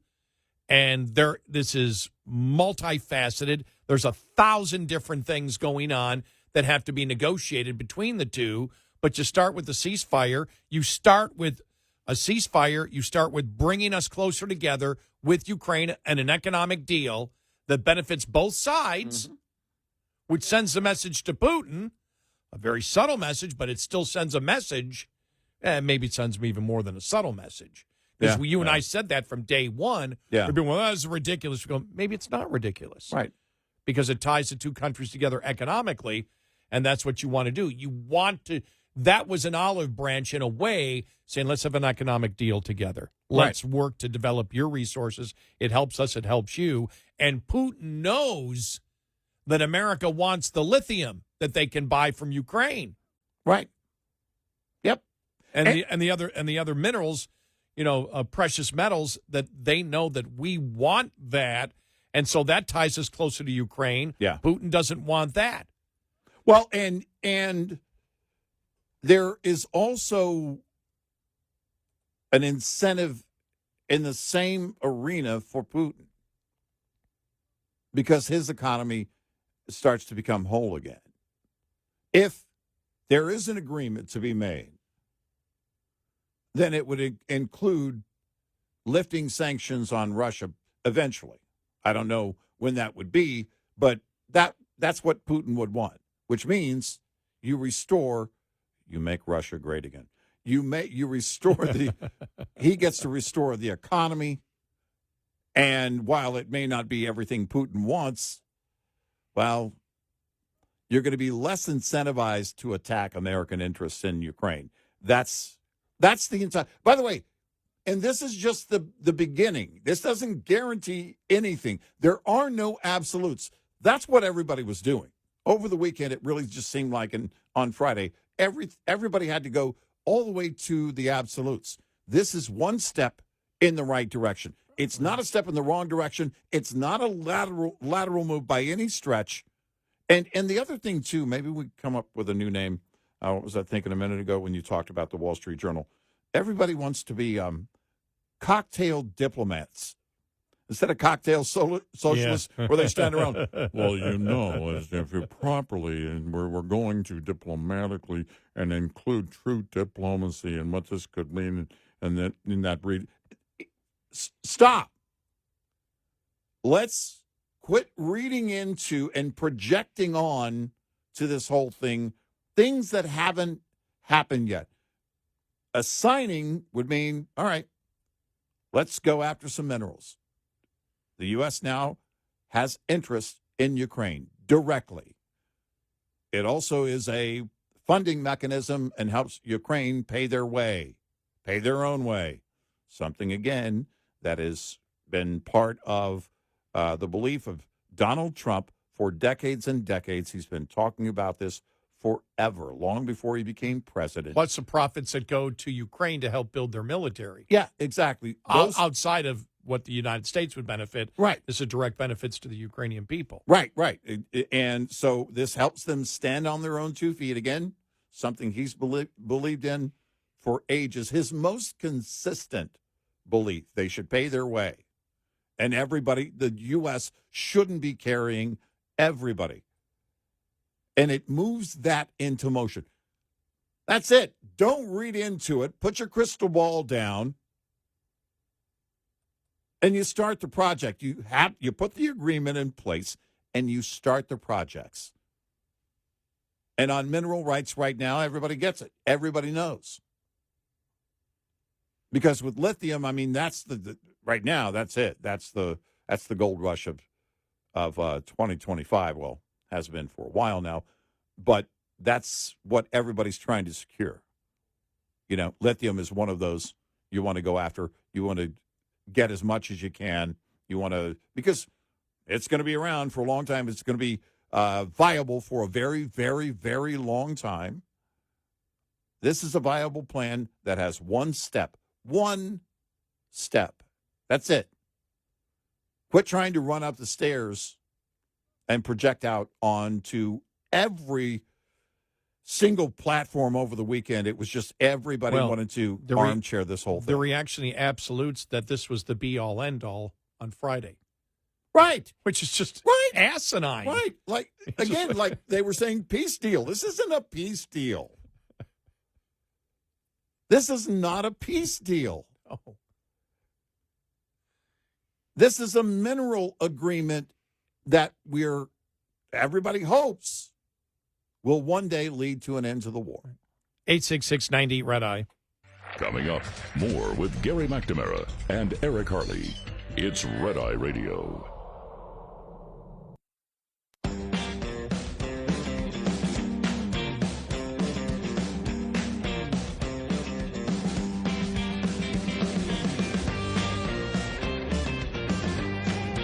It's Red Eye Radio. He is Eric Harley, and I'm Gary McNamara. You see I just saw Rasmussen, excuse me. Mark Mitchell posted, this must have been from yesterday. He said the president with a 50% approval, but he said, look at the numbers, look at the age. Over 65, I think it's 46% support him. 40 to 64, 47%. 18 to 39, 60%. Wow. Crazy. Fascinating numbers, really. Yeah. 60%. I did see over the last couple of weeks people saying, well, being a Republican is cool. It's like rebellious. It's like, well, duh. You and I always said that if you want to look at what is the rebellious or the, I guess rebellious political ideology right now, it's being a conservative where you talk about autonomy and individuality. Yeah, right. As we've talked about and somebody said it, rage against the machine has become rage for the machine. Right. The Democrats out there and the media that is used to promote autonomy and used to promote suspicion against, against the government and their bureaucracy, is now the one saying that the rebel kind of talk is to support the establishment. Right, it's like, yeah. since when the hell did that happen? Right, exactly. And so I'm not surprised that there's a turnaround, because when you talk about individuality, when you talk about opportunities for you, when you say we don't care what your skin color is, we care that you succeed, those are the messages that young people want to hear, because, hey, individualism, you want something that's viewed as radical by young people. It's radical individualism. You get to decide what you want to do in your own life. What's more freeing than that? Right. Yeah. So I just thought that was interesting when I saw those numbers. Well, and it is interesting because, many of us who are conservative, we kind of, I don't know, you and I have talked about it. You fall away from the labels. You don't, the labels, tell me what a conservative is, right? Every person in the room would have to give me their criteria for being a conservative, because we've talked about it with whoever's on Capitol Hill, whoever's in the White House, and, well, this person's a real conservative. All right, let's talk about their actions, right? So-called conservative presidents haven't done, a number of things that Trump was able to do, and we've talked about on the issues. He's middle of the road. He's a moderate, really, but on getting things done, the corporate tax rate that we talk about, all these conservatives in the past that, well, we're going to do this. He got the corporate tax rate to 21. So, again, the labels kind of fall away. It's interesting to see, though, the support right now for Trump and how it's vastly different than it was 8 years ago. Wow.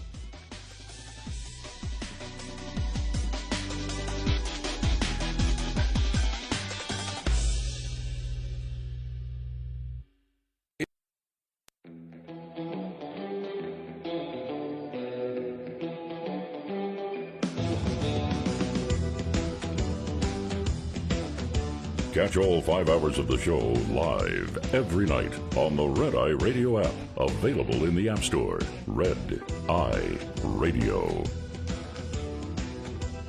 And he is Eric Harley, and I'm Gary McNamara. Welcome and good morning. Interesting with everything going on in Ukraine. Here's a statement from Benjamin Netanyahu over the weekend. You ready for this? Here we go. All right. I want to thank President Trump for his unwavering support for Israel.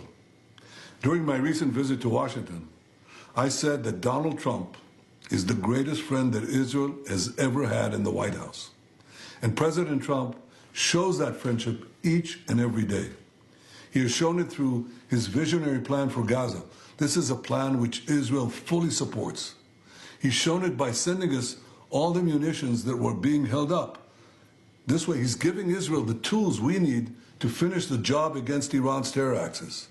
And he has shown it by fully backing Israel and putting the pressure to release the hostages where it truly belongs, on Hamas. Israel has accepted President Trump's envoy, Steve Witkoff's plan to extend the temporary ceasefire by 50 days. During that time, we can discuss the conditions for a permanent ceasefire that will end the war in Gaza. In Witkoff's plan, half of the hostages would be released right away, and the remaining half would be released if we reach an agreement on a permanent ceasefire. Again, Israel has accepted this plan, I accepted this plan, but so far, Hamas has rejected it. Just to give you an idea of how negotiations go. Yeah. And how long it can take to get, and remember, those that are saying that Trump, which is inaccurate, there's no evidence of it, never has been, that Trump is a stooge of Putin are the same ones that are pro-Hamas. Yep.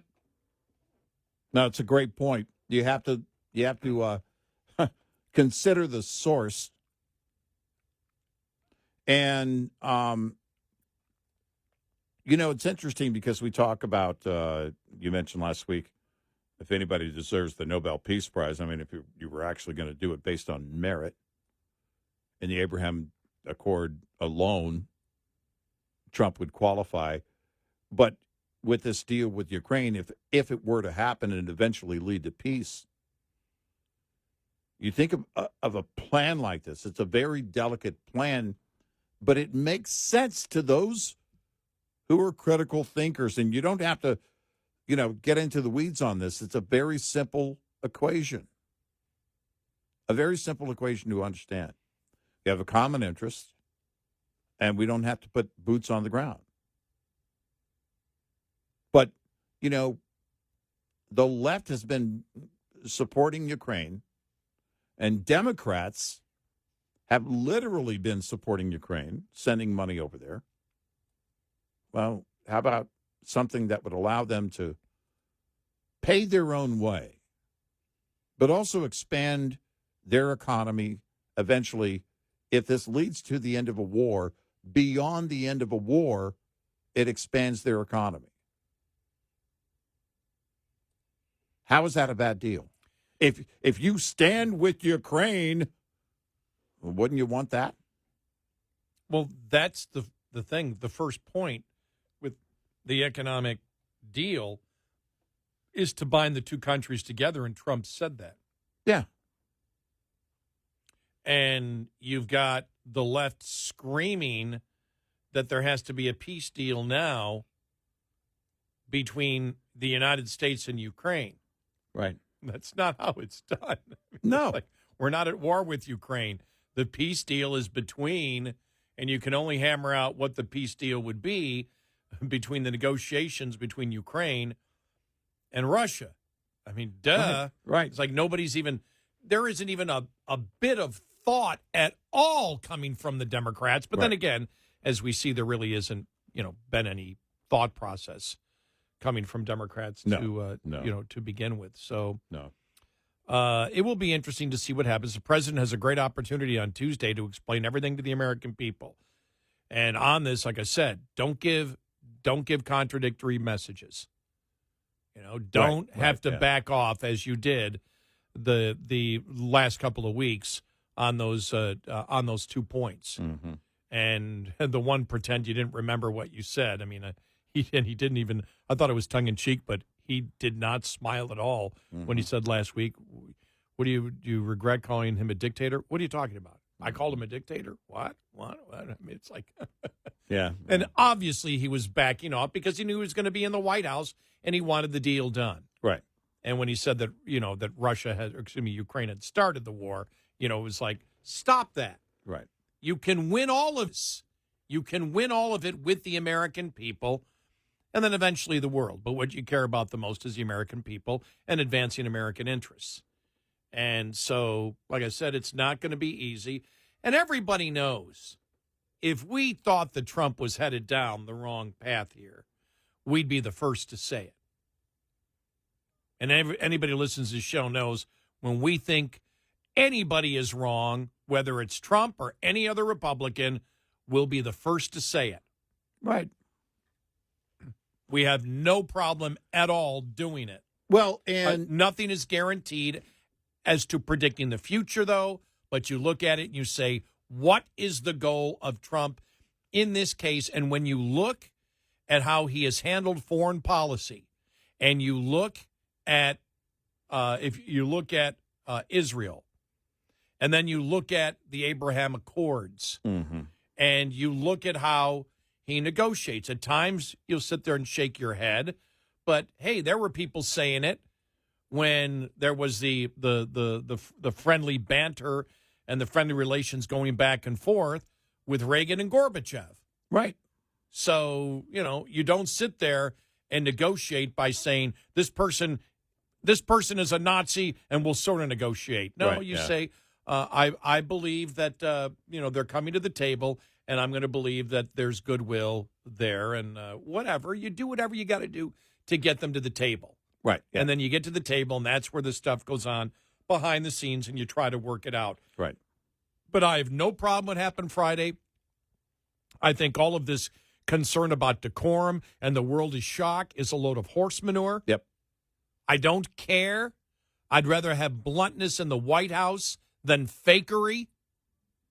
And so I'm fine with everything. And, you had at the, at the end of the weekend, you had the British Prime Minister saying that France, even though earlier he had said, well, we're willing to support Ukraine in any way, even troops on the ground. I don't know if he backed off on that by the time he did his interview. Because I don't know if that's what the people of Great Britain actually want. But then by the end of it, he was saying that the Great Britain, France, a couple of the countries in the European Union, are going to work to get peace here. That's their goal, to get a peace deal with consultation and approval from the United States. Right. It's exactly what Trump wants. Yep. It's, Trump is more inclined to overpromote. Overpromising on a deal like this isn't his nature. Maybe overpromising or overpromoting on things like tariffs, okay. But on something like this, he knows you've got to get everything in place in order to deliver something down the road.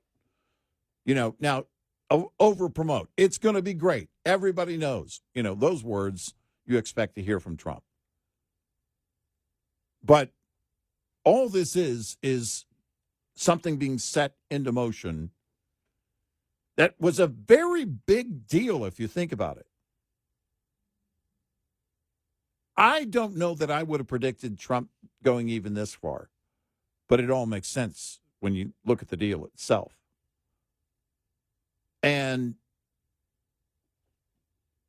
I don't know why it is that the liberals can't understand this. Either they don't understand it or they're just not going to agree with anything Trump is doing. They're going to do what they're going to do. They're going to protest everything he's doing. Well, everything is Trump is Hitler. I mean, exactly. They're just on that. Right. And they're not going to get off it. But the American people know that isn't true. And the American people don't want to be in an unending war in Ukraine. It's that simple. No. And I think it will be interesting to see where it goes from here. But with Great Britain now, all right.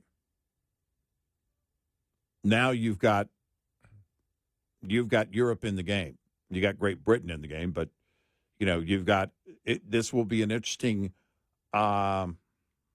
week or two to see what comes together from this. Zelenskyy in his interview after Friday after the meltdown. No, I think we can all come to terms. And I thought to myself, yeah, but do you want to? Does Zelenskyy want to come to terms? Because now, having other players in it, now that the British Prime Minister, we played the audio earlier, we talked about it, and all of this is in place. My question is, well, is Zelenskyy going to move to manipulate those deals? Because if it's accurate and true, he was told by Democratic senators before the meeting with Trump to reject the deal. Well, it tells me Zelenskyy wanted to reject the deal. He didn't do that just because Democrats told him to do it. That he aligns himself with the left. And the question would be, okay, then what do you actually want out of the deal if I'm talking to Zelenskyy? What do you actually want from this whole deal? Because is he going to go to Britain and want other things? All right, now you've got to go. But it doesn't really matter what the United States, Great Britain, France, or anybody wants from the deal. The only thing that matters is what Ukraine and Russia can agree to. Exactly. And it seems like Zelenskyy has no intention of going to the table. Right. And that's the question that came up over the weekend. That does either side actually want? Forget about what the world wants. Forget about what the United States wants. Forget about what France, England, European Union, anybody else wants. Do the two parties fighting want it to stop? And are they willing to negotiate? Again, not knowing what you're going to get at the end, but are they willing to stop? I look at this sort of and go, is this going to be one of the two-state solution kind of things? Because two-state solution, nobody wants it. And everybody outside of the two parties that don't want it talk about a two-state solution that the two states don't want. Right. And so, I mean, is that the same thing going on here, which is ridiculous because the two-state solution thing, you and I, every time we hear, we go, just shut up. Right. Nobody wants it. Why are you talking? It's almost like, well, since nobody wants it, I can virtue signal by saying I want a two-state solution. Well, no, I mean, you hit on something. Since I can virtue signal on something even I know in the back of my mind is never going to happen. Right. You can pretend to be for something that is a unicorn. And if I'm on the side of the pretend solution, it makes me morally better. Yeah, exactly. It's bizarre. It really is. It's bizarre. And like I said, the incredible reactionary absolutes over the weekend were like, just shut up. Yeah. God, just shut up. Yeah. It's like 866-90 Red Eye. Lines open for your calls. 866-90 Red Eye on Red Eye Radio.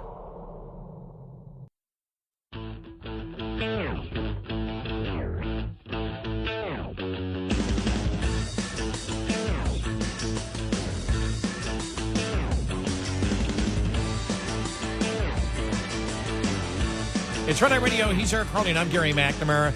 Just read this from Miranda Devine from the New York Post. She wrote the book on, or she helped write the book on, what was it? Laptop from Hell. Laptop from Hell, yes. And I just happen to see this now, and it mirrors sort of what we said. Australia and Canada have more rare earths that are more accessible than Ukraine's, plus ports and no war. Australia is already mining them. Australia has the world's largest uranium reserves. Trump was just using the rare earths minerals deal as a fig leaf to provide security for Ukraine that did not involve NATO or U.S. troops and that would partially compensate for past and future investment. America doesn't need anything from Ukraine. Big mistake to spurn Trump at behest of his enemies who can't allow him to score a victory because it would expose them. Mm-hmm. And you and I said the same thing when he did it. We said, this is just the first piece of the bubble, whatever I said there. Bubble puzzle. Bubble. Yeah. But it was an implicit security arrangement based on shared economic, concerns. Right. You and I figured that out pretty early on, and the Democrats just cannot allow the president to have any victory whatsoever. But I think with what you saw from the British Prime Minister on Sunday, you're getting close to that victory of what you wanted. Right. Initially. Right.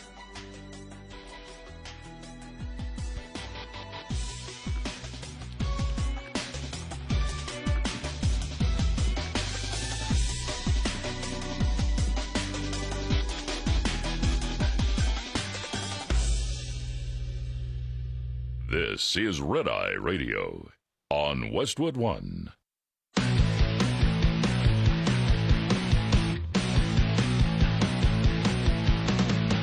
Now, it's Red Eye Radio. Gary McNamara and Eric Harley talk about everything from politics to social issues and news of the day. Whether you're up late or you're just starting your day, welcome to the show. From the Uniden America Studios, this is Red Eye Radio.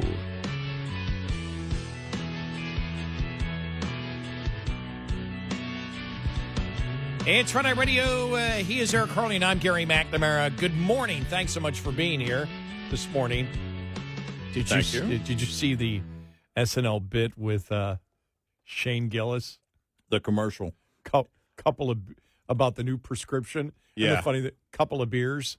It's like his life isn't going right. It's like this new prescription, couple of beers. But when he pulls out the beer, you notice it's in a big prescription bottle. Right. He's Right. drinking, but it's the beer can looks like a large prescription bottle. He's like screaming at his, before a couple of beers, he's screaming at his son. He's not paying attention to his wife. And after a couple of beers, his son strikes out again at the baseball game. He's like, I love you, son. That solves that problem. Then his wife, who he wasn't paying attention to, she would say something. He just looked at her and go, you're so beautiful. And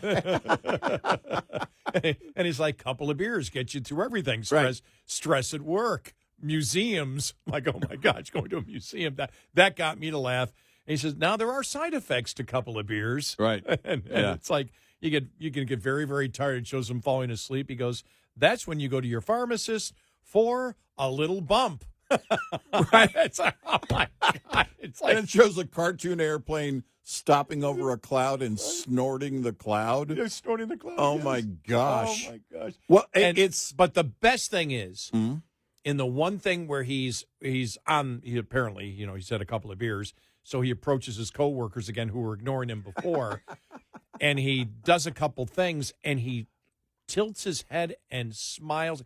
He looks just like John Candy. Yeah, when you guys said that, because we watched it, I had seen it over the weekend, but we were watching it with production crew, and when you guys said that, and I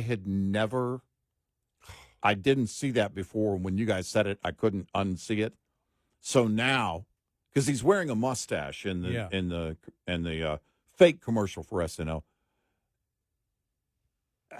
how do you not do Uncle Buck?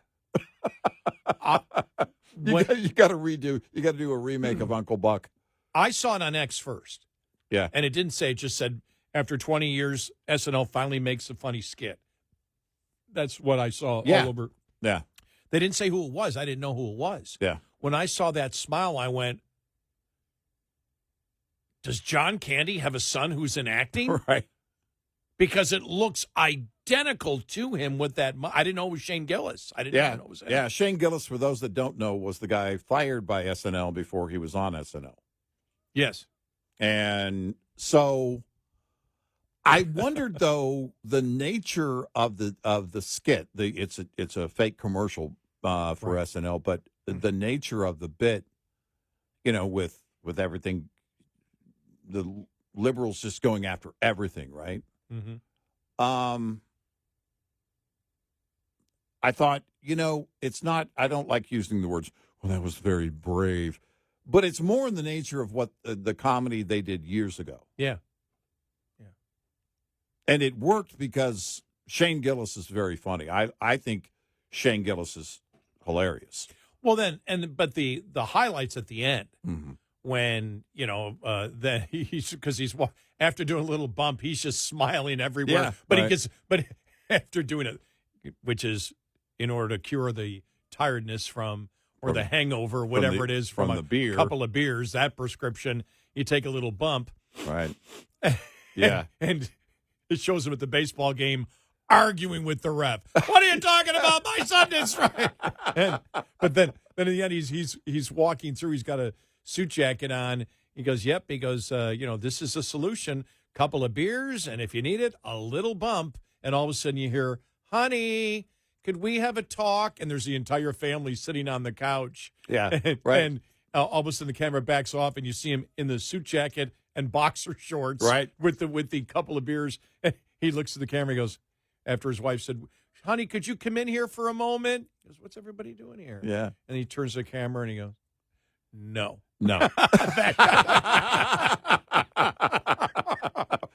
Oh my gosh. I was like, oh my gosh. It's funny, and there wasn't anything directed towards Trump. Well, which is interesting because Shane Gillis does a very good Donald Trump impression. We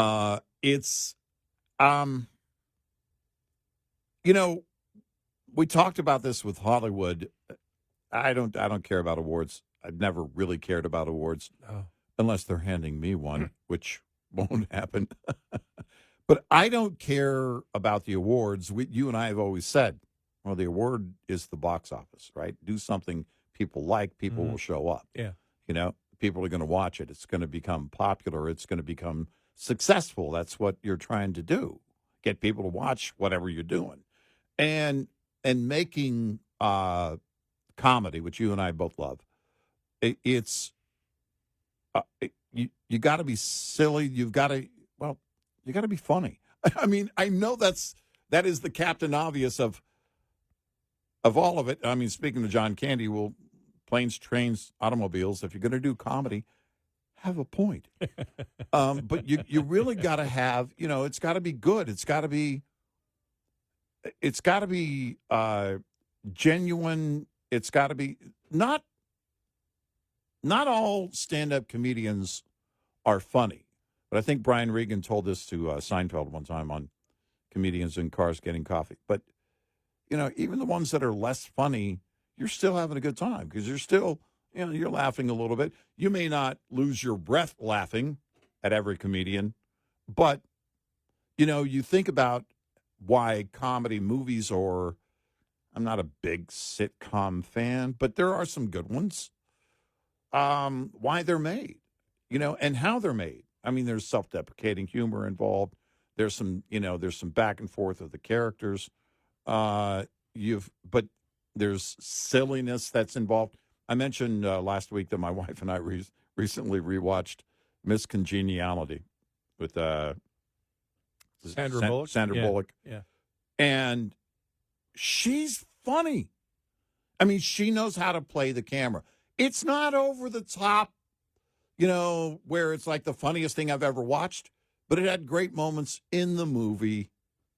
And it's one of those things where I don't need it to have, a meaning.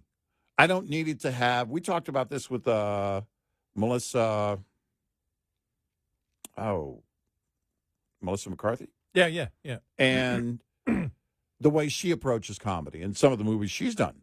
She did one with Sandra Bullock, which was great. The Heat. Oh, yeah, my God. I mean, and you know something, because she was cursing like a sailor. Right. And in real life, they were talking about, they said Melissa's the nicest person, never curses, and Sandra Bullock is everything. And Sandra Bullock was the one that did. But that was, again, it's not a movie that's going to win an award, but it was hilarious. You're having a good time, right? You're just having a good time. And that bit there that Shane Gillis did, it reminded me more, not early SNL, actually SCTV.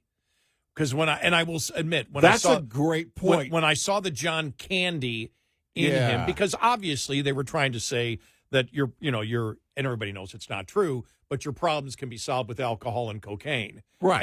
And then at the end, when the family wants an intervention. The humor lies in the absurdity of that. The absurdity of it, yes, exactly. Right. That's the whole idea, is that we laugh at things. I mean, I was hanging out with my youngest grandson, and the simplest things, especially with children, and he's just over the top laughing. We're just having such a great time. And then we finished our beers and went, left the bar and decided, we were going to go hang out some more. But he doesn't drink, and I don't either, actually. We were just having silly moments. I'm always intrigued and have been since I can remember, probably his age. He's 5. He'll be 6 soon. And since I can remember, I've always been intrigued. What makes people laugh? Because when I would watch my dad watching TV, if something made him laugh, man, that was awesome. I knew he had a really serious job. And so I was always intrigued by the psychology of laughter, what makes things funny. And there's so many great ways to make movies fun. And Hollywood's just let that.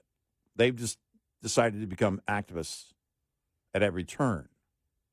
Get back to making movies that people enjoy. Tom Cruise, by the way, is one that's doing that. Action movies. I think he's making, it sounds like, based on the title, I forget the title, but the last Mission Impossible. Man, keep doing that. Keep doing, go back to making silly movies. What's it, Tropic Thunder? I've never seen that. Gosh, man, great movie. I've never seen it. I mean, as far as comedy is concerned, But Robert Downey Jr. in blackface during the entire movie. That came up in a conversation that Rogan had. This goes back several years, maybe 2016 with Jamie Foxx. And he asked Jamie Foxx, okay, could we make a movie like that today? And Jamie Foxx said, no, it's getting harder and harder and harder.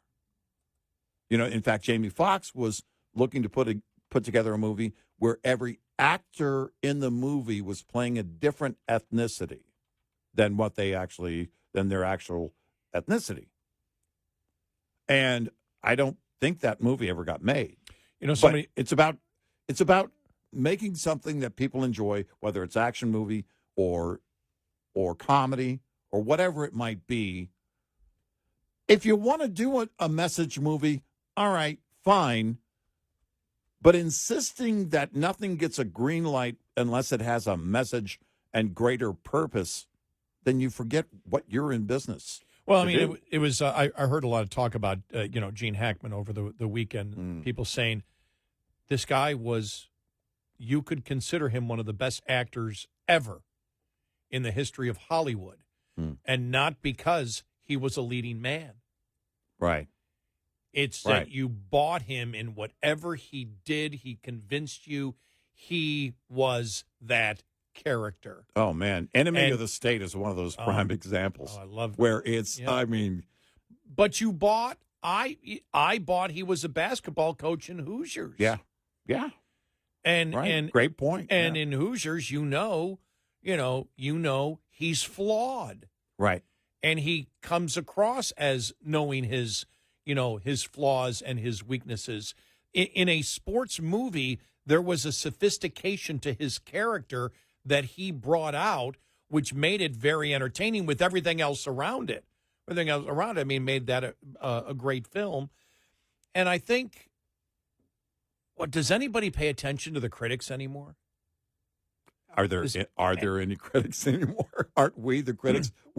We are the media, and we are the critics. We've always been the critics, in my opinion. I remember the first time that I was criticized, by a critic, and was the media critic, and this was in the Buffalo News. So I was in talk radio by that time I would have been in for about 6 years. Right. And the review was, I'll never forget it. I went, well, this isn't even a review. It was like, he's a talk show host, and his job is to bring up both sides and then let people decide. It's like he's telling me what my job description is. Right. Exactly. Like, it's like, and I was like, well, that's not a review of me. That's a post on LinkedIn. Right. Exactly. It was like, you're telling me what my job description is, and that's not what my job description is as set by my bosses. Right. Exactly. Which is to give your opinion and entertain. Right. Now, the L.A. Times did a story on us one time, called us Red Bull Radio. That was very kind. That was totally fair. And I'm totally sorry, fair. I forget the writer's name. Yeah, that was a very fair review. Great, and sat in with us during the show. And he just reviewed the show, what was going on during the show, whatever. And it was more of an observation, but but called us Red Bull Radio, and it was great. That was, by the way, that was before we were Red Eye Radio. So yeah, it was. Yeah. Interesting point. But no, the critics really don't matter. Comedians in cars getting coffee. The aforementioned Brian Regan with Jerry Seinfeld. They were both talking about critics, and it's like, well, wait a minute. Okay, you wrote a review the day after my show. It posted the day after my show, and Regan's making the point, but the people already bought their tickets and saw the show, and they laughed. Right. That's how it works. I told jokes. I said something. They laughed. Right. End of equation. There's nothing else to read into it. Right. I didn't like that joke. I don't care. They did. Audience laughed. My audience No did. way to change that. No way to undo that. And they both agreed on that, Seinfeld and Regan. And that's the whole point of, again, I have fond memories of watching the movie Titanic. Not because I like watching ships go down, but because it was Christmas time. My two oldest were teenagers at the time. We went on Christmas Day, actually, They had already seen it 3 times each before then, because that movie did that with adolescent girls, because of Leo at that time. But it was a good experience for me. Was the movie the greatest movie? I'll tell you this, there was a little more room on that raft at the end. But beyond that, it was a good experience. I was there with my family. I was, I enjoyed myself. It was a great outing. And the movie wasn't horrible. Wasn't the true story. And for those that don't know, Ben Affleck wasn't part of Pearl Harbor either. It's just love triangle. The critics, the dumbest thing. The critics don't matter, Yeah. And awards also don't matter. 866-90-RED-EYE. Brought to you by Hot Shot Secret. Hi, I'm Jen Loomis, a transport safety expert at J.J. Keller, and I'm here to share a tip on roadside inspections. Drivers must always be prepared for a roadside inspection. This means drivers should always have their personal, vehicle, and company credentials organized and ready, and having any shipment paperwork such as bills of lading or hazardous materials shipment emergency response information organized and ready for the inspection official. Just an FYI, the top 2 violations written against drivers every year, as well as during Operation Road Check, are log general form and manner and log not current. Both are completely avoidable if the driver keeps the log accurate, compliant, and current at all times. Having the vehicle ready for inspection involves the driver conducting daily inspections and making sure any problems that are discovered are immediately corrected. Vehicle readiness also requires the company to make sure that the vehicle is current on all scheduled maintenance and that the maintenance schedule is adequate. This will make sure the driver is being given a sound vehicle to start with. This tip was brought to you by J.J. Keller & Associates. Visit us at jjkeller.com. Get in touch with Red Eye Radio, toll free at 866-90-RED-EYE.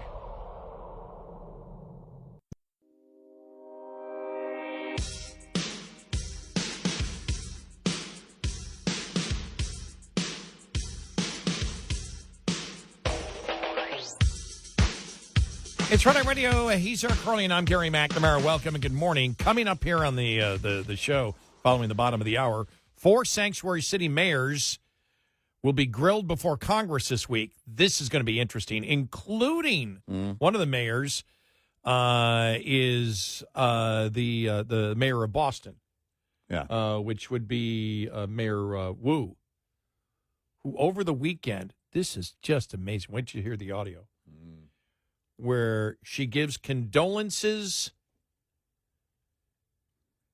to the man who was shot trying to stab 2 people.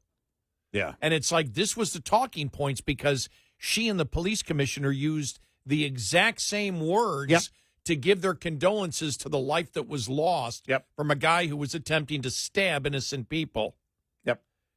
Just what in the heck? Yeah, that's where they are. Robert Kennedy Jr. says, get vaccinated. What? And we'll tell you about the man who won the MVP of a women's college basketball tournament. Coming up.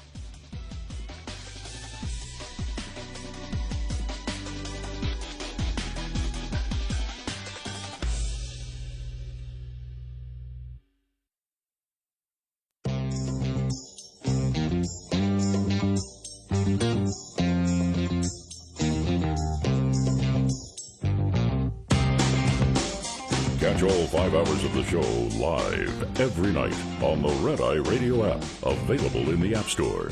Red Eye Radio. And he is Eric Harley, and I'm Gary McNamara. You know, wow, the investigation into the death, though, of Gene Hackman and his wife. Really interesting. No carbon monoxide poisoning.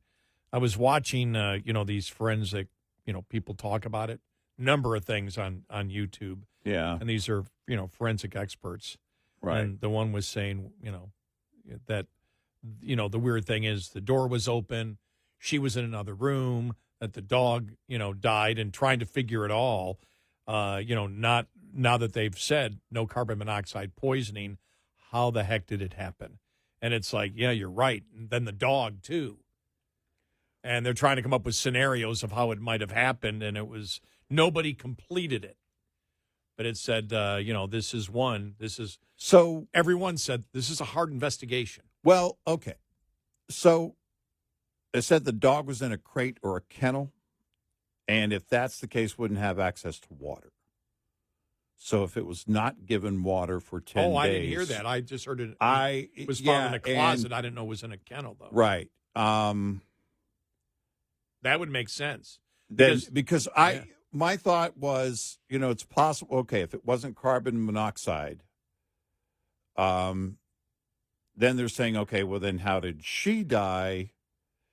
Well, if he died and then maybe she ran to get help, they're thinking one theory, again, just a theory, that she fell and hit her head in a very unfortunate coincidence. Right.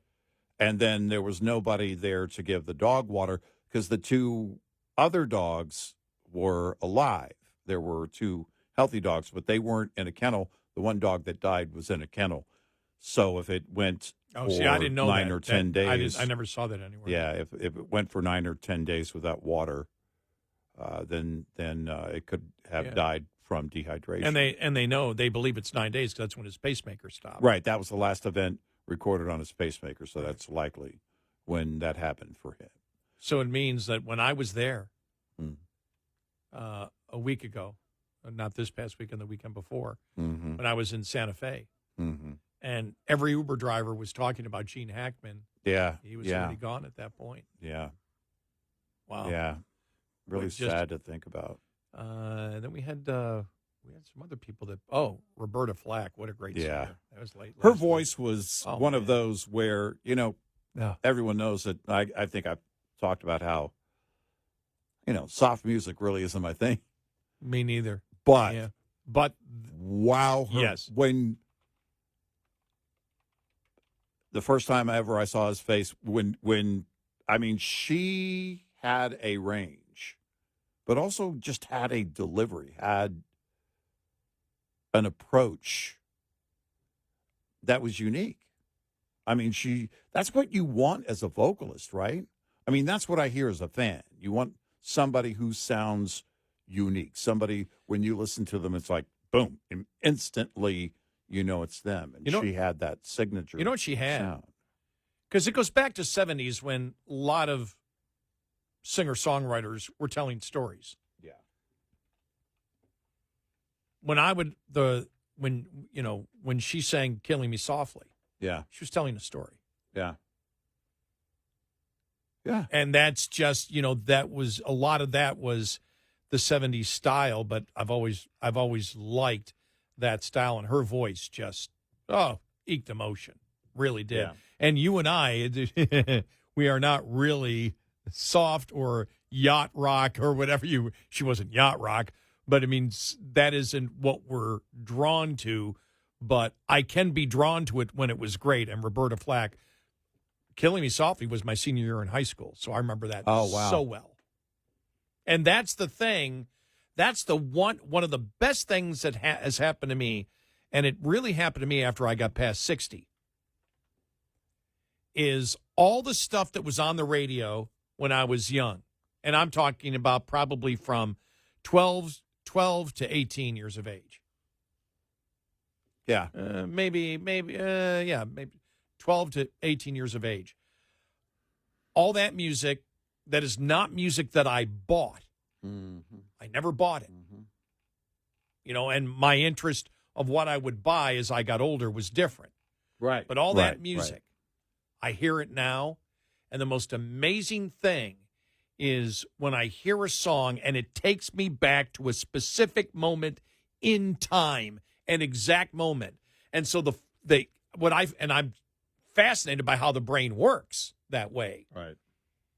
Because I'll hear a song that I haven't heard in 20 years, and it takes me back to a specific moment 50 years ago.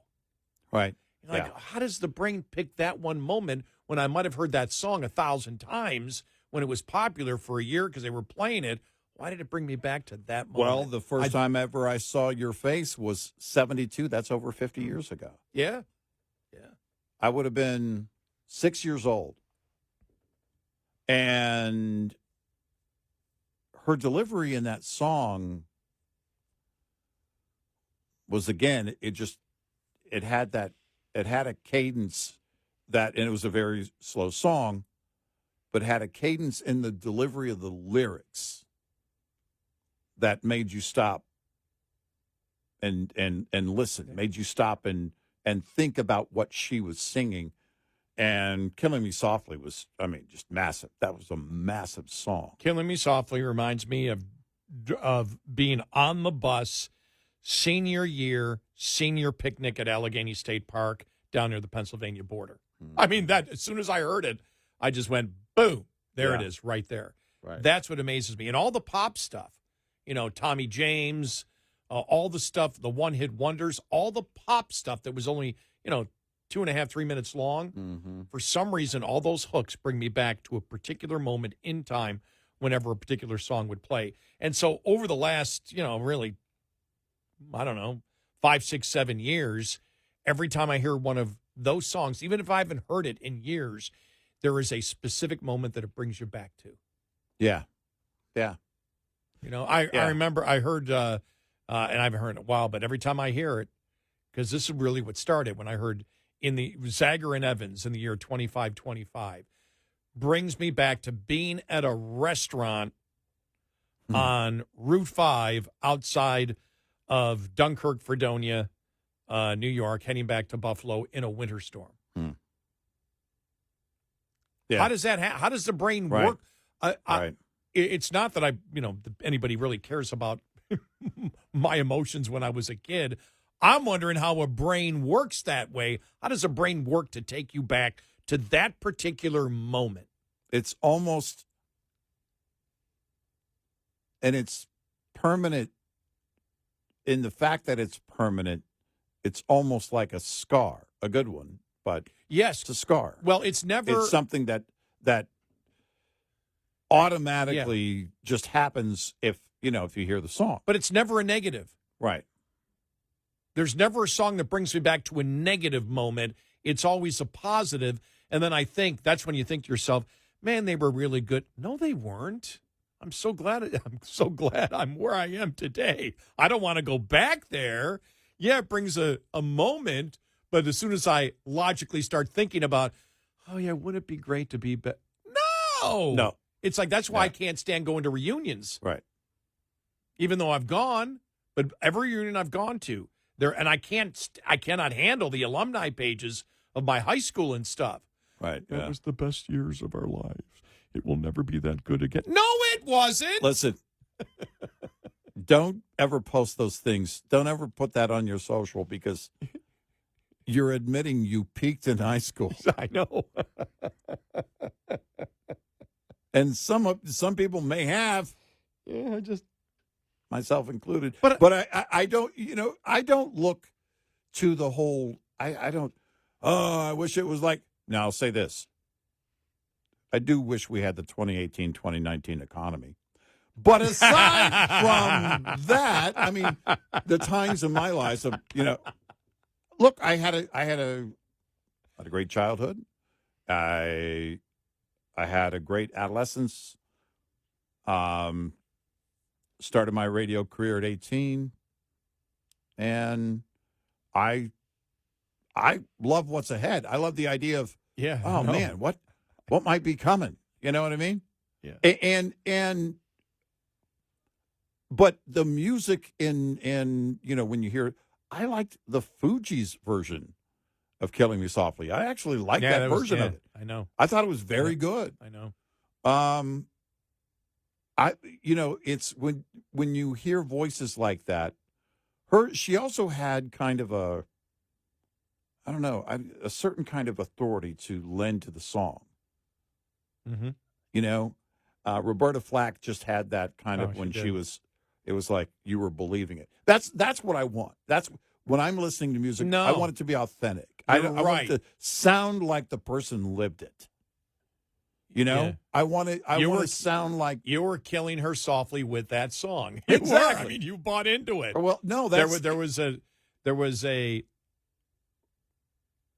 But think about there was a realism to her voice. Exactly. Yeah.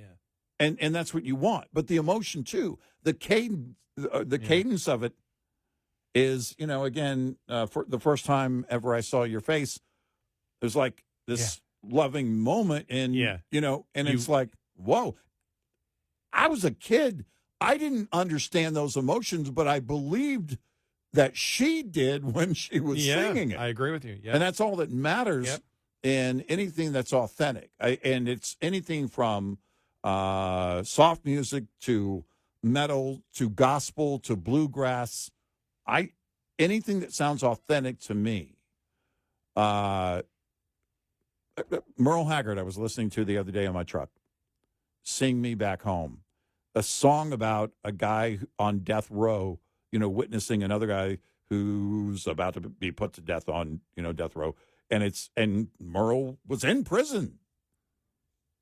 He knows that. It's like you're feeling this emotion. It's like, oh my gosh, that's about as real as it gets. I remember as a kid, when A Boy Named Sue, I remember sitting in my parents' living room, and that song came on, and I felt so sorry for him that his name was Sue.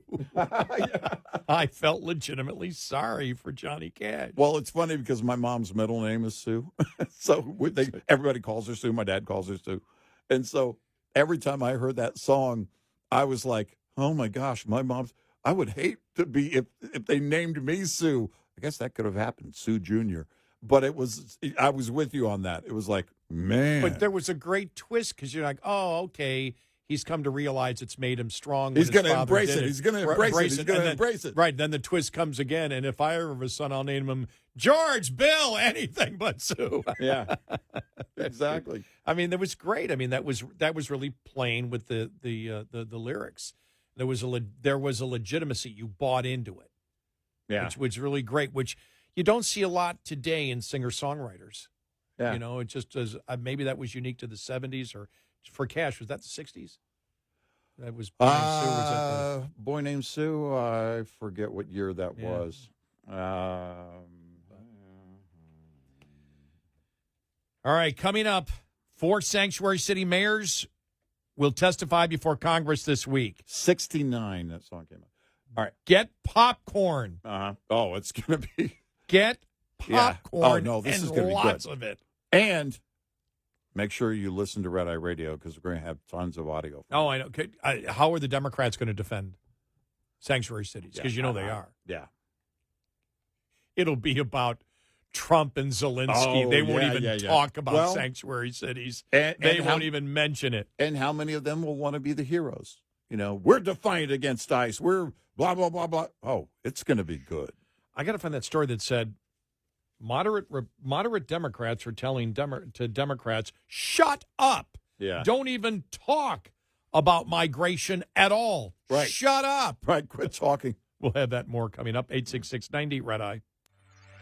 We'll be right back with more Red Eye Radio with Eric Harley and Gary McNamara.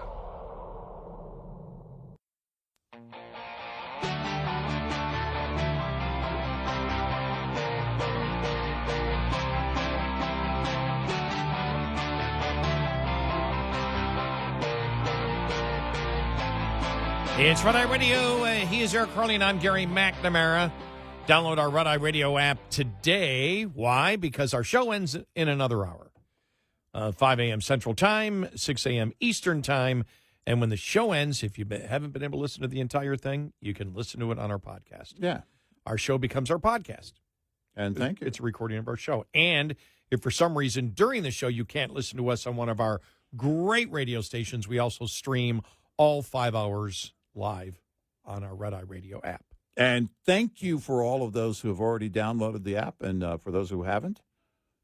And for those who will. Listen, you need to get around to it. Stop messing around, man. Download the app, man. Now. Don't wait. Do it now. Do it now. Coming up. Don't go in there. There's a bomb in there. 4 sanctuary city mayors will be grilled before Congress this week.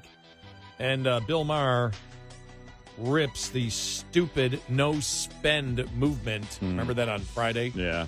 Boycott merchants today. Yeah, don't spend anything. Buy everything you need on Thursday. What?